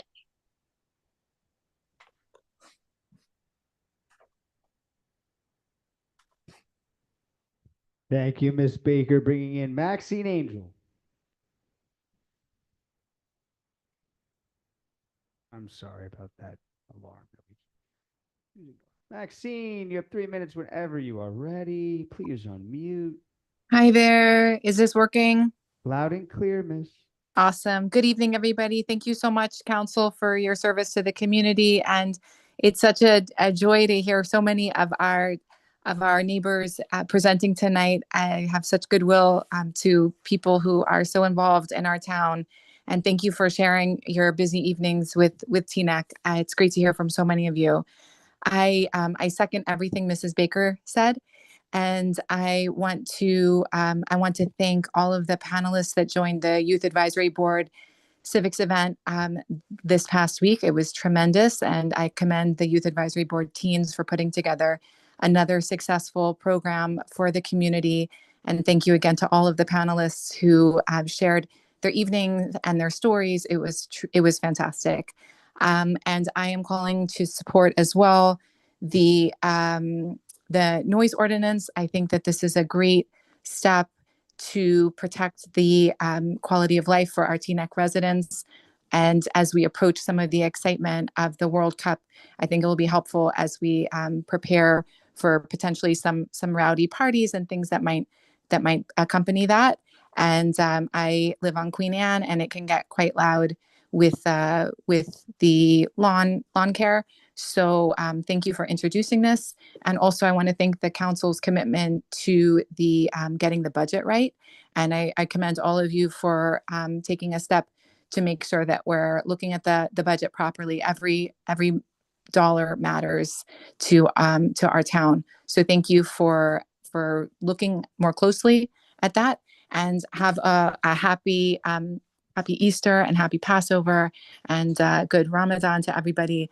And thank you so much. Have a good evening. Bye-bye. No other hands. Okay, seeing no other hands, good and welfare is now closed. Councilwoman McGover. Thanks, Mr. Mayor. So Art, I guess he left, and Sandy. I just wanted to let them both know. All right, come in here. Howard, we're running a meeting.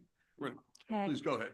I wanted to let them both know that pedestrian safety is critical and that we are a very pedestrian town, and we are kicking off a pedestrian safety event to bring education and awareness on April 23rd at 1 p.m.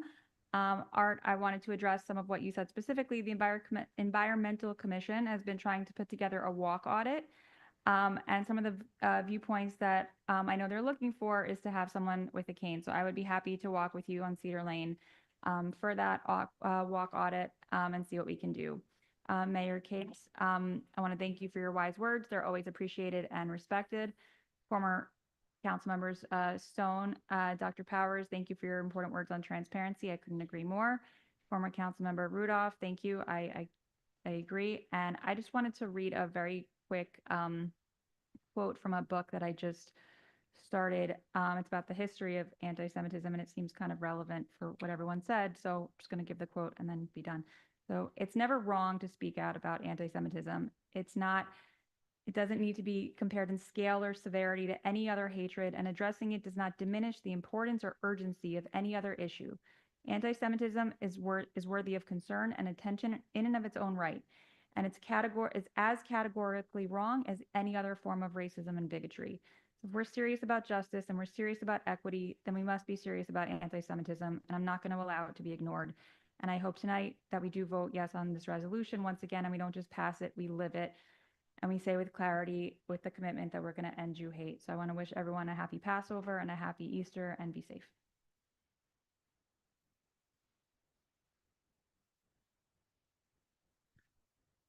Okay, good job. Yeah, I just want to say thank you, neighbors, for coming out.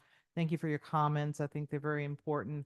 I just want to underscore the fact that, transparency is important to all of us. Subcommittees are open for those that still are running, for all to attend. I encourage all residents to come out to attend. If you can't attend a meeting, certainly view the video. The clerk's office will be posting videos so you can still stay involved, still stay informed, and so forth. I just want to say that all hatred is wrong. We know that racism is on the rise in this nation and even in this state. The New Jersey State Police reported last year in 2024, 40% of all instances of hatred happened toward African Americans. But we say that hatred of all people must be condemned. I thank you, Ms. Silverberg, for your positive view of looking at ways in which we can find common ground and commonality and work from there. I thank you, Mr. Vashi and Mr. Addison. I do believe that efforts are underway now to address Cedar Lane, to address Teaneck Road in terms of evaluating, assessing, working with the health department to ensure that we take care of the look of in any kind of deferment of maintenance and so forth. So that is underway. There's a brochure that's been created that speaks to helping our retailers understand that. And lastly, I just want to say that it's important that we try our very best to find common ground. We don't always get it right, but as long as we are open and honest with each other, we can make changes, we can make clarifications, but the ultimate goal is that we move our township forward. Thank you and happy Easter, and enjoy the rest of your holidays. Just quickly, Amrit will answer your questions about the feet, I think, before the introduction of that ordinance, because a lot of talk went into it and we're going to make some changes, so they'll get answered.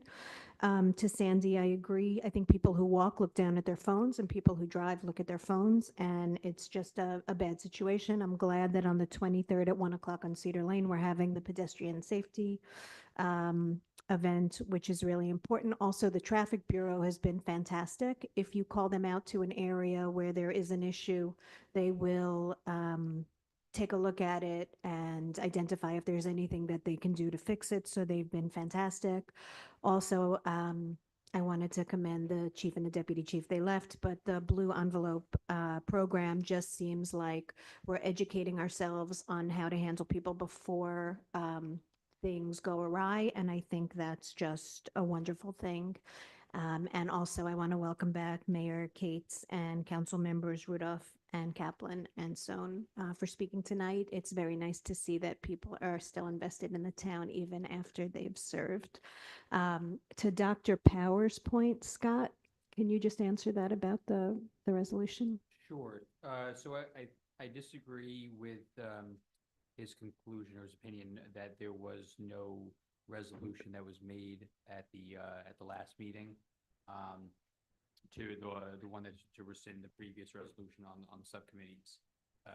You, Councilman Organ, you indicated that you wanted to rescind that previous resolution, and I think my recollection is that you specifically asked me how that during the meeting how that what the action was, what the motion that would occur would be, and I specifically said that the action that the council could take would be to essentially walk on a resolution. I recall specifically using the word resolution that would rescind the previous the previous resolution. And at that point, I think you made a motion, which I interpreted. I think Doug interpreted. I don't want to speak for him, but I think we both interpreted it as being a motion to move that resolution.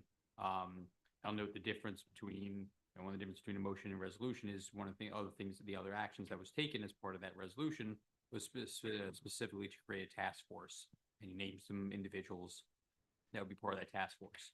That's not something that can be done through a motion to rescind a previous resolution. That has to take place through a resolution.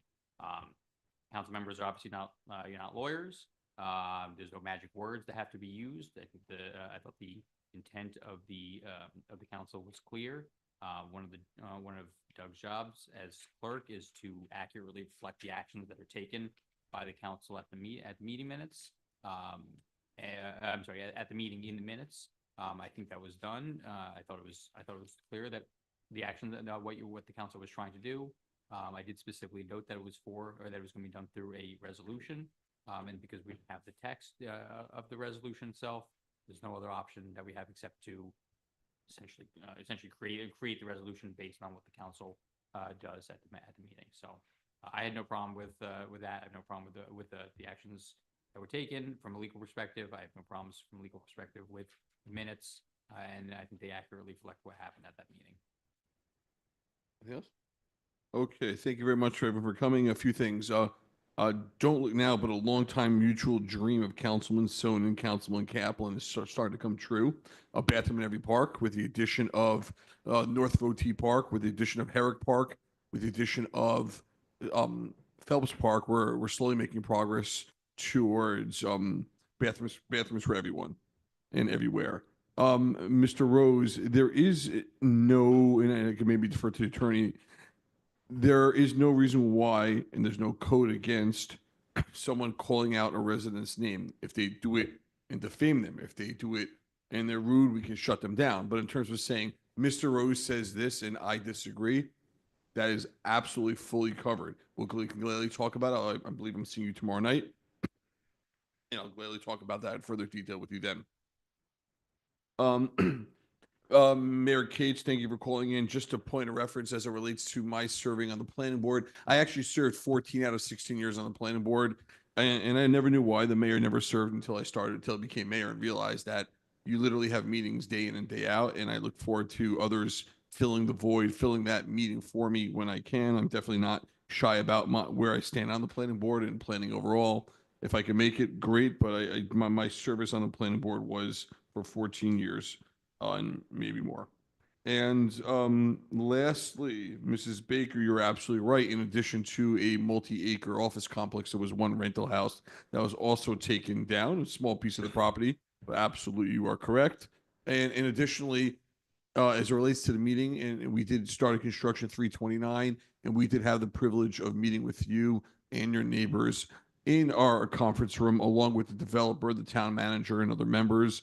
As we discussed and plotted out the construction of 359 Alfred Avenue. additional on that, which is actually starting to break ground in the next few days. And of course, I've come by your house numerous times as well. So if there's anything else you'd like to discuss, as always, my number 917-902-9303. Please feel free to always reach out to me. With that, we'll turn it over to the next part of the meeting. We have our consent agenda, Mayor. I just want to remind council that we received a memo from the manager explaining Resolution 124-2025 this evening about the pumper purchase from Demrist. We are still working on the purchase. It's that this resolution was just the improper step.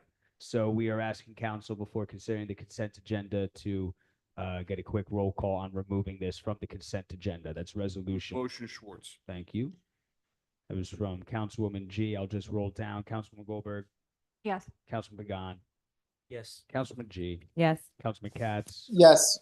Deputy Mayor Belcher, Yes. Deputy Mayor Workin, Yes. Mayor Schwartz. Yes. So we have successfully removed Resolution 125-2025 from tonight's consent agenda. So all that is left is 3 sets of raffles, 7 sets of minutes, resolutions 117 to 133, 132 and 132 being the ending Jewish hate, and 133 being the transparency resolution.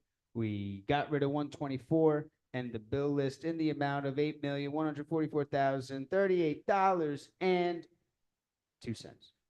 Mr. Mayor? Yes. I would like to pull 117, 119, 122, 126, and 127, please. Excellent. Anybody else want to play them? I'm sorry, Councilman, one more time. Sure, it is 117, 119, 122, 126, and 127. And when I go through them, I'll read the titles so everybody knows what I'm talking about. 117, 119, 122, 126, 127. Yes. Thank you. I'd like to make a motion to approve all the raffles, minutes, resolutions not pulled, and the bill list as stated. Second. Roll call, Mr. Clerk. Councilman Goldberg, I am abstaining on the minutes from both the March 20th and March 27th budget meetings. And then I'm a no on 18, yes on 20, yes on 21. wait 1 second. I'm sorry. All right. No on 18. Abstain on the 20th and the 27th budget minutes, Yes, and then no on 18. yes. Yes, that's due to lack of transparency. Yes on 120, yes on 121, 123. Abstain on 125 because I'm not really clear what it's fully doing and I need to speak to Mr. Ash. Yes on 129, abstain on 130 because I just don't feel like that I have enough information still. Yes on 131, yes on 132, no on 133, and I'm abstaining on the bills list because I'm uncomfortable with some of the errors that I found about how the money is being spent. For example, the Wiener firm, different GLs hitting, and until I feel comfortable paying, I need to get to that point. That's it. Councilman Pagan, Staying on the bill list, no on 118, no on 130, no on 131, no on 133, yes on everything else. Thank you. thank you, sir. Councilwoman G, Yes to all. Councilman Katz, Abstain on the bill list, abstain on the minutes where I'm absent, and yes to the resolutions. Deputy Mayor Belcher, Yes to all. Deputy Mayor Organ, Yes to all. Mayor Schwartz. Thank you. We had a few pulled. Okay, so for the amending the council meeting schedule, because, and I want to, thank the governor for moving the election date, but that we went from 2 meetings to 1, and I want to see if we can add a meeting in July so that the residents and then the township doesn't have to go too long without us being able to pay bills or do any other business. It's the summer swim club's first year. I just feel like going 90 days with 3 meetings and then having 2 in September and then again 90 days. So I'm making a motion to amend to add 1 meeting July 1st or August 5th so that we can have 1 meeting so there's not such a long gap. Well, That's I'm going to chime in here. I mean, you've abstain from every bill list. So to sit there and say you want another meeting to pay bills when you've refused to pay any bills, I think everything else is out for me. So I'm out. I'm against that. Okay. Sorry. No, I was I gonna. would just prefer to, if the town manager wants a meeting, she'll let us know and we can add one to the calendar on an ad hoc basis. I don't think we need to pre-plan for a meeting that we don't know we need. Yeah, I agree. I think it's summertime, it's family time, vacation time, people have plans. No problem. I'll monitor with the CFO and I'll let you know if we need an addition. All right, well, Next. Can we move 117? Or you want to do? Yep. Can we make a motion to approve 117? Second. Roll call, please. Second from Deputy Mayor G, Councilman Goldberg, no. Councilman Pagan, Nope. Councilwoman G. Yes. Quiet on the set, please. I'm sorry, Art. Councilman Katz, Yes. Deputy Mayor Belcher, Yes. Deputy Mayor Oregon, Yes. Mayor Schwartz. Yes. Adopted, excuse me. So the next one is just simple. So it's appointing the green team. So I just wanted to amend it and see if everyone was okay with adding myself since I'm the Environmental Commission liaison and the Environmental Commission is pretty much doing this with Doug. So that's my motion. I would like to make a motion to add myself to the Second. green team. Roll call.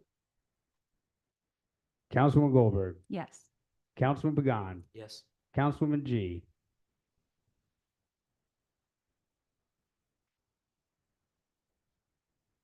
Abstain. Councilman Katz, Yes.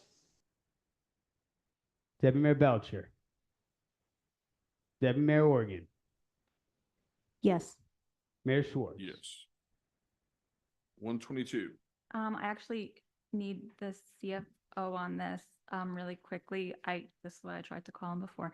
122. So because I was going through the budget stuff, there's 3 accounts that he has this hitting, and one of the accounts is from a ordinance that is specifically for Andreas Park. And because last year we were able to move the rest of the project out, actually, the entire $400,000 is available. So I'm making the motion to take off an account. I'm just going to read the account number just because that's what it's called. I'm sorry, Doug. Capital account 045599902611 because the bond ordinance specifically says it's only for Andreas Park, and have everything instead of the 3, have everything hit C 045599905214 and 15, which is specifically for Argonne Park actually when it passed. Council, this has been on the agenda since Thursday. Are you saying you reached out to the CFO on this? I don't really So, want Mayor- to answer that. Thanks. I'm So, sorry? Mayor, I'm on the answer that. meeting. Sorry. Mayor, I'm on the meeting. I'll be No, happy to I'm answer sorry, that. Mr. CFO. We're not, I'm talking right now. Sure. It's 10:15 at night.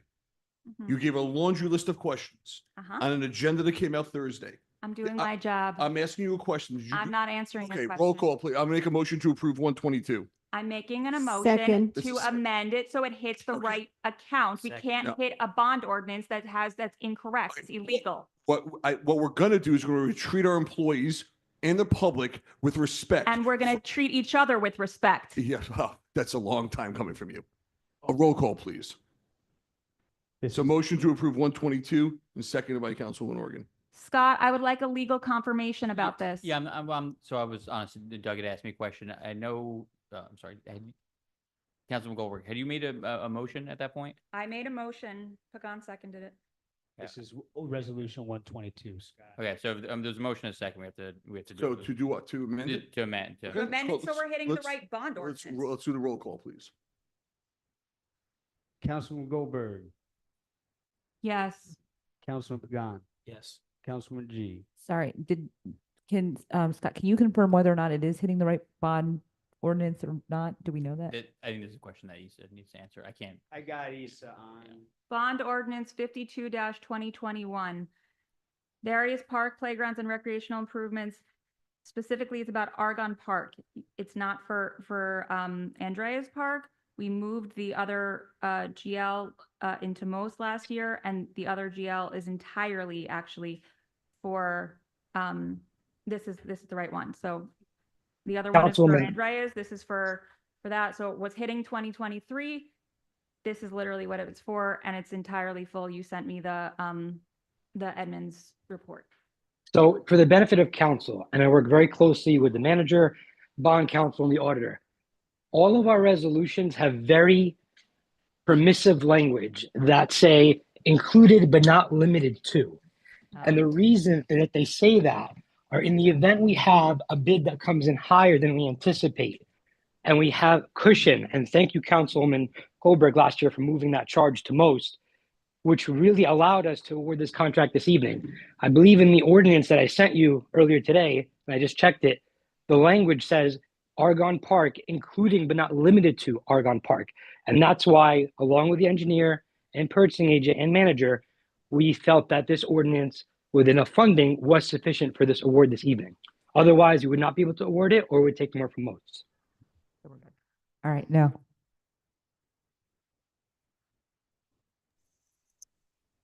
Mr. Solomon, in saying that, are we able, what are we voting on now? Are we voting it as is, and you explained it as is, or we're gonna? don't need the amendment. We don't need the amendment, so let's continue with the roll call. I believe you're up to Councilwoman G on the amendment. No. Councilman Katz, No. Deputy Mayor Belcher, No. Deputy Mayor Organ, No, Mayor Schwartz. No, I'd like to move 122. second Schwartz, Actually, which is I- motion. I have the floor. That's, actually, you don't. There was a Scott, motion. and confirm the rules that the person that pulls the resolution has the floor. That is true. It was it voted on, I pulled it. She had pulled it from the.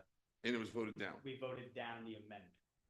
Which So means now I have the 22 floor to move Absolutely. it. Continue then. Correct, to move, I'm sorry, you want to move the, I'm gonna make the motion to move it. 122, 2025. Okay, instead of me, I'm sorry. So to understand, I'm not going to make the motion. You're going to make a motion, the same motion to approve. We have rules Excellent, and procedures, excellent. thanks. Yes, so it's first, seconded, it's motion by Goldberg, seconded by Organ. Councilwoman Goldberg, No, Councilman Pagan. Nope. Councilwoman G, Yes. Councilman Katz, Yes. Deputy Mayor Belcher, Yes. Deputy Mayor Organ, Yes. Mayor Schwartz. Yes. Adopted. 126. there's no certification on the CFO for this. This is the awarding a contract to John Garcia Construction for emergency repair of sanitary storm and sewer for a little over $600,000, and I'm just not sure where it's hitting. Can somebody check that? Yeah, I'm looking right now.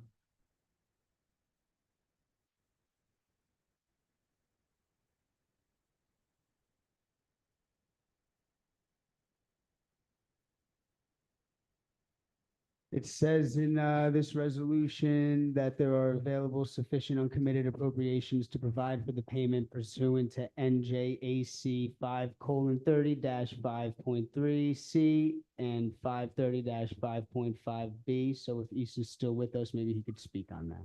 So I don't have the account with me, and my apologies. I don't get a chance to see every resolution before it gets on with certification. Normally I'm asked, I was not asked for this account.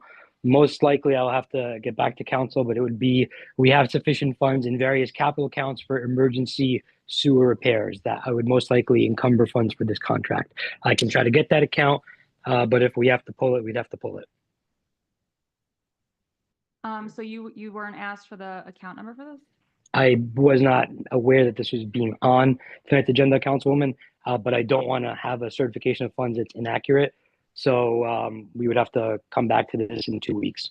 Do you want us to table it? Are you able Unless- to pull an account tonight, Issa? I mean, you have to give me a few minutes to pull something and you amend We it. have a if you few can give other me- resolutions that we pulled. Yeah, give me a few other. moments. So why don't One you go other. look for that? Sure. So last one is 127, awarding the contract to North Jersey Landscape Care for the baseball field maintenance. So last year, all of the actuals to this hit Most, and I recall that was a public conversation that we had with Dean, and that we basically committed to him that to make sure that we were going to take care of the new turf, that was going to be hitting most, and I see it's not. So I wanted to make a motion to, this is what we said last year, so I wanted to make a motion to move this to most. Second. So on the motion, I know that the Field Advisory Board has been talking about switching contractors for the fields, I believe, and they've worked on this. And I know that we've talked about using most funds to redo the field at Votey. So if we've got this money in the budget, I'd rather not take it from most, is just my opinion. So the Municipal Space Open Trust Advisory Board was like prepped on this, that they agreed to it last year. They were not thrilled with it last year that it was hitting because it's maintenance, but they agreed to it, and that's literally what their purview is. Ms. So I still Manager, keep my motion. Is there money in the account to pay for this without using most funds? Or Isa? I don't know where it hits in the budget.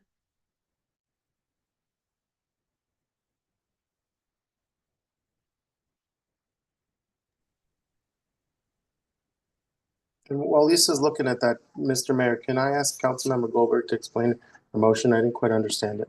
Sure. So last year when we passed the budget, when we got the new turf, Dean was talking to us about the cost of the maintenance for the turf. And he had asked us to commit that in order to ensure that the beautiful turf that we just spent a lot of money on continues to be maintained, that it come out of most. And that's what I would like to continue that commitment to Dean. Just a question. I don't think this is for turf. I think this is for the Hawthorne field and the other fields that we've picked up from the schools to maintain. The DPW maintains it, Mike Serbakian maintains it, and he's changing companies after speaking to Anthony D'Angelo. I believe this was discussed by the Field Advisory Board. I don't think this relates to the turf fields at all. Well, all of this hit most last year because we committed to the maintenance. But again, there's a motion on the table. There's a second. We can go. All right, so let's call the roll. Who was the motion and second? I Can we made ask- the motion to move this to most like we did last year. Can we not ask them? I want to ask Isa his recommendation. So my apologies, which resolution? Because I was looking up the other account. Is this for 126? No, I'm looking up 126. Which resolution now are we talking about most or the budget? 127. 127. I mean, it's a total amount of $113,000. I mean, I don't want to say it's six of one, half dozen of the other, but it's not that much of a large amount to take it from most. Typically you would charge your trust funds first and before charging capital of the budget, but I know council has some considerations for most funds. I don't want to say jump ball, but really council, it's up to you. It's just remember whatever you charge for most is less money you have in most for other projects that you've designated from there. And Mr. CFO, is this for the turf or it's not for the turf? There was a comment about Dean wanted the turf money from most. So I'm looking at it right now and. So this is from our buildings and grounds budget that we have, and it actually came in a little bit lower than we had anticipated. Similarly, if you were to move this from the budget to most, you'd have more money freed up in the budget. So it's however you'd like to do it, really. Again, if you take it from most, it's $113,000 less you have in most. Honestly, I just don't think I don't see anywhere that it's for turf. That's what I'm Can I trying to. also, do you have a preference, Ms. Manager? I don't, honestly, I don't have a preference. It can come out of most. I said, like Isa said, it's not, an astronomical amount of money. So, I mean, if we did take it out of most, it's really up to you as a council, but either way, I think Isa said would be fine. Councilman McGovern, being that it's not turf, are you still comfortable taking out of most? No, I wanted to hit most. That's where it hit last year. Yeah, I'm asking, you're saying if it's not turf, you still want to hit the. No, I'm comfortable with it hitting most. Okay. That's a slippery slope. So I guess we'll call the roll call. It's a maintenance item. I love not taking it out of the budget, but we defer, that's what we vote. I'm going to leave it in the budget as is, so I'll say no.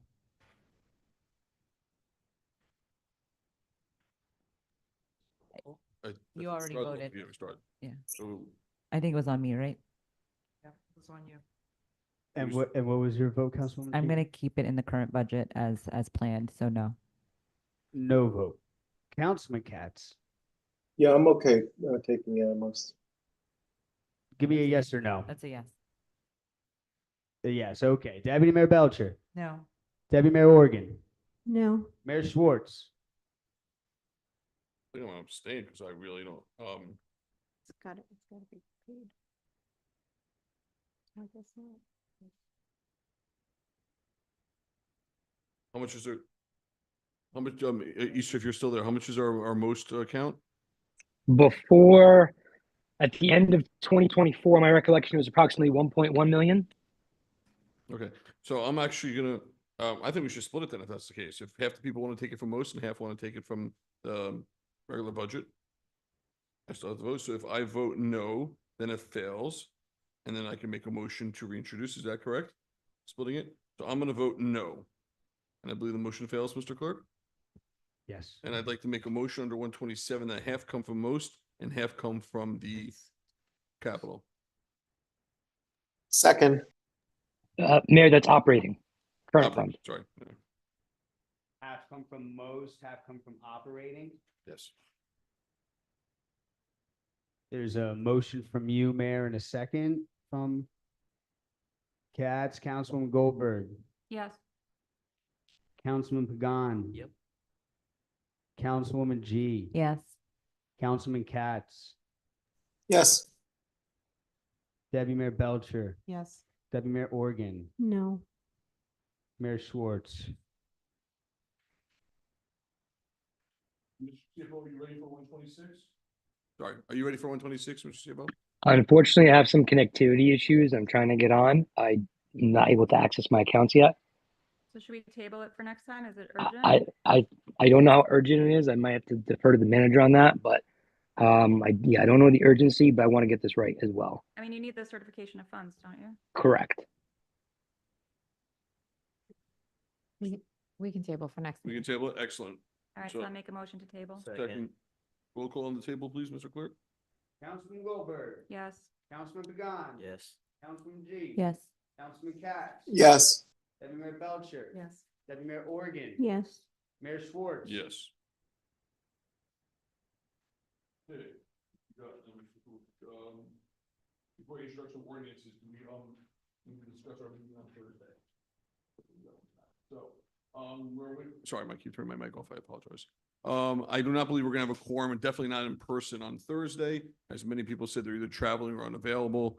We're waiting on the CFOs and do some research to potentially introduce a capital at the next meeting.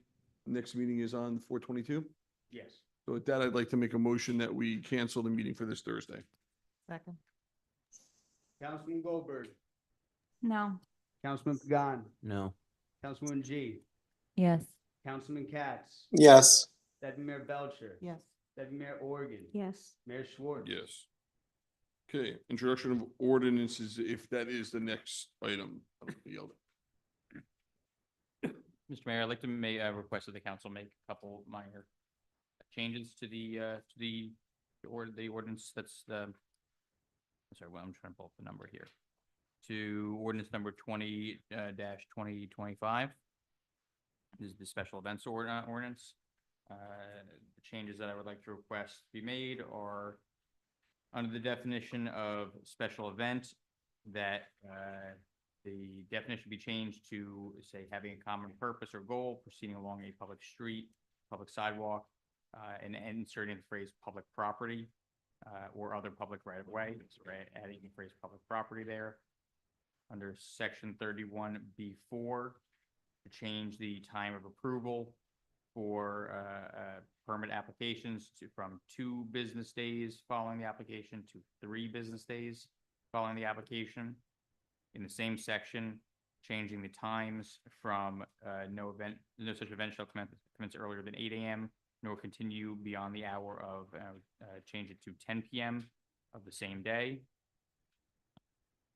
And then finally, in section 31B9, 31B9H, currently says, it is prohibited to picket or engage in other activities that are disruptive or undertaken to disrupt and or directed at and take place within 200 feet of the property line. I would ask that the council change that to 100 feet of the property line.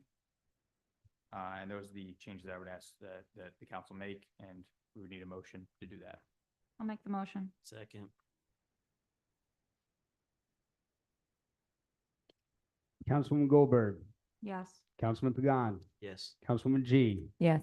Councilman Katz, Yes. Deputy Mayor Belcher, Deputy Mayor Organ, Yes. Mayor Schwartz. Yes. Okay, so those changes will be reflected in, if the council decides to move forward with this ordinance and introduce it, those changes will be reflected in the version that is published for prior to adoption.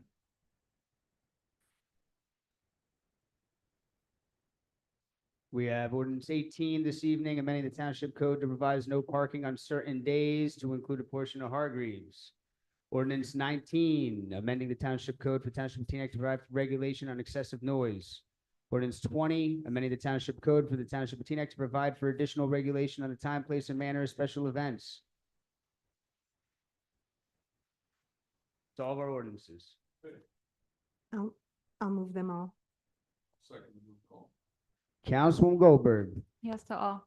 Councilman Pagan. Yes. Councilwoman G, Yes to 1 and 3, no to 2. I'm sorry, we had 18, 19, 20. Noise. Number 19 is, yeah. Yes to XX on this version. It's 18, I'm sorry. Okay, sorry. Yes to 18, yes to 20, no to 19. Deputy Mayor, Councilman Katz, Yes to all. Deputy Mayor Belcher, Yes to 18 and 20, no to 19. Deputy Mayor Organ, Yes to 18 and 20, no to 19. Mayor Schwartz. Yes to 18 and 20, no, sorry, no to 19. We'll see 18 and 20 on the 22nd. To adjourn. Is there something else I'm missing? Sorry. And can I actually say something before the motion to adjourn? We get our packets on the Thursday before the meeting, and the staff is so fully available to us, the attorney and the land use attorney and the manager and the CFO and the clerk and anybody that we need. And the fact that we're coming to these meetings and we're coming to the consent agenda with issues that need to be tabled because they haven't been looked at before is not okay. The fact that we have to call the CFO at 10:15 during a meeting is not okay. And I don't like the way that we're treating, or some of us are treating, the people that work for us and work so hard for us. I think we can try better. I think we can take care of these things before we're sitting here and not use them as opportunities to campaign and politic and grandstand. I think the people that work so hard for us really deserve better than this, and they deserve more respect. I believe that if we do have a question of the CFO and we're here meeting, it's important to get him on the phone. Don't get me wrong.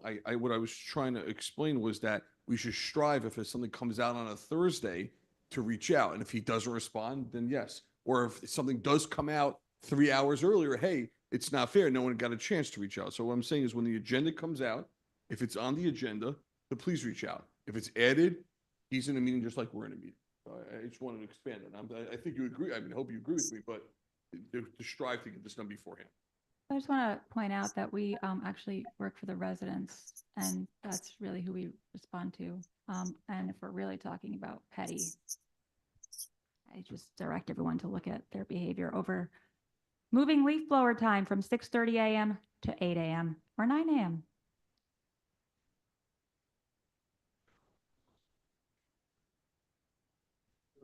Second.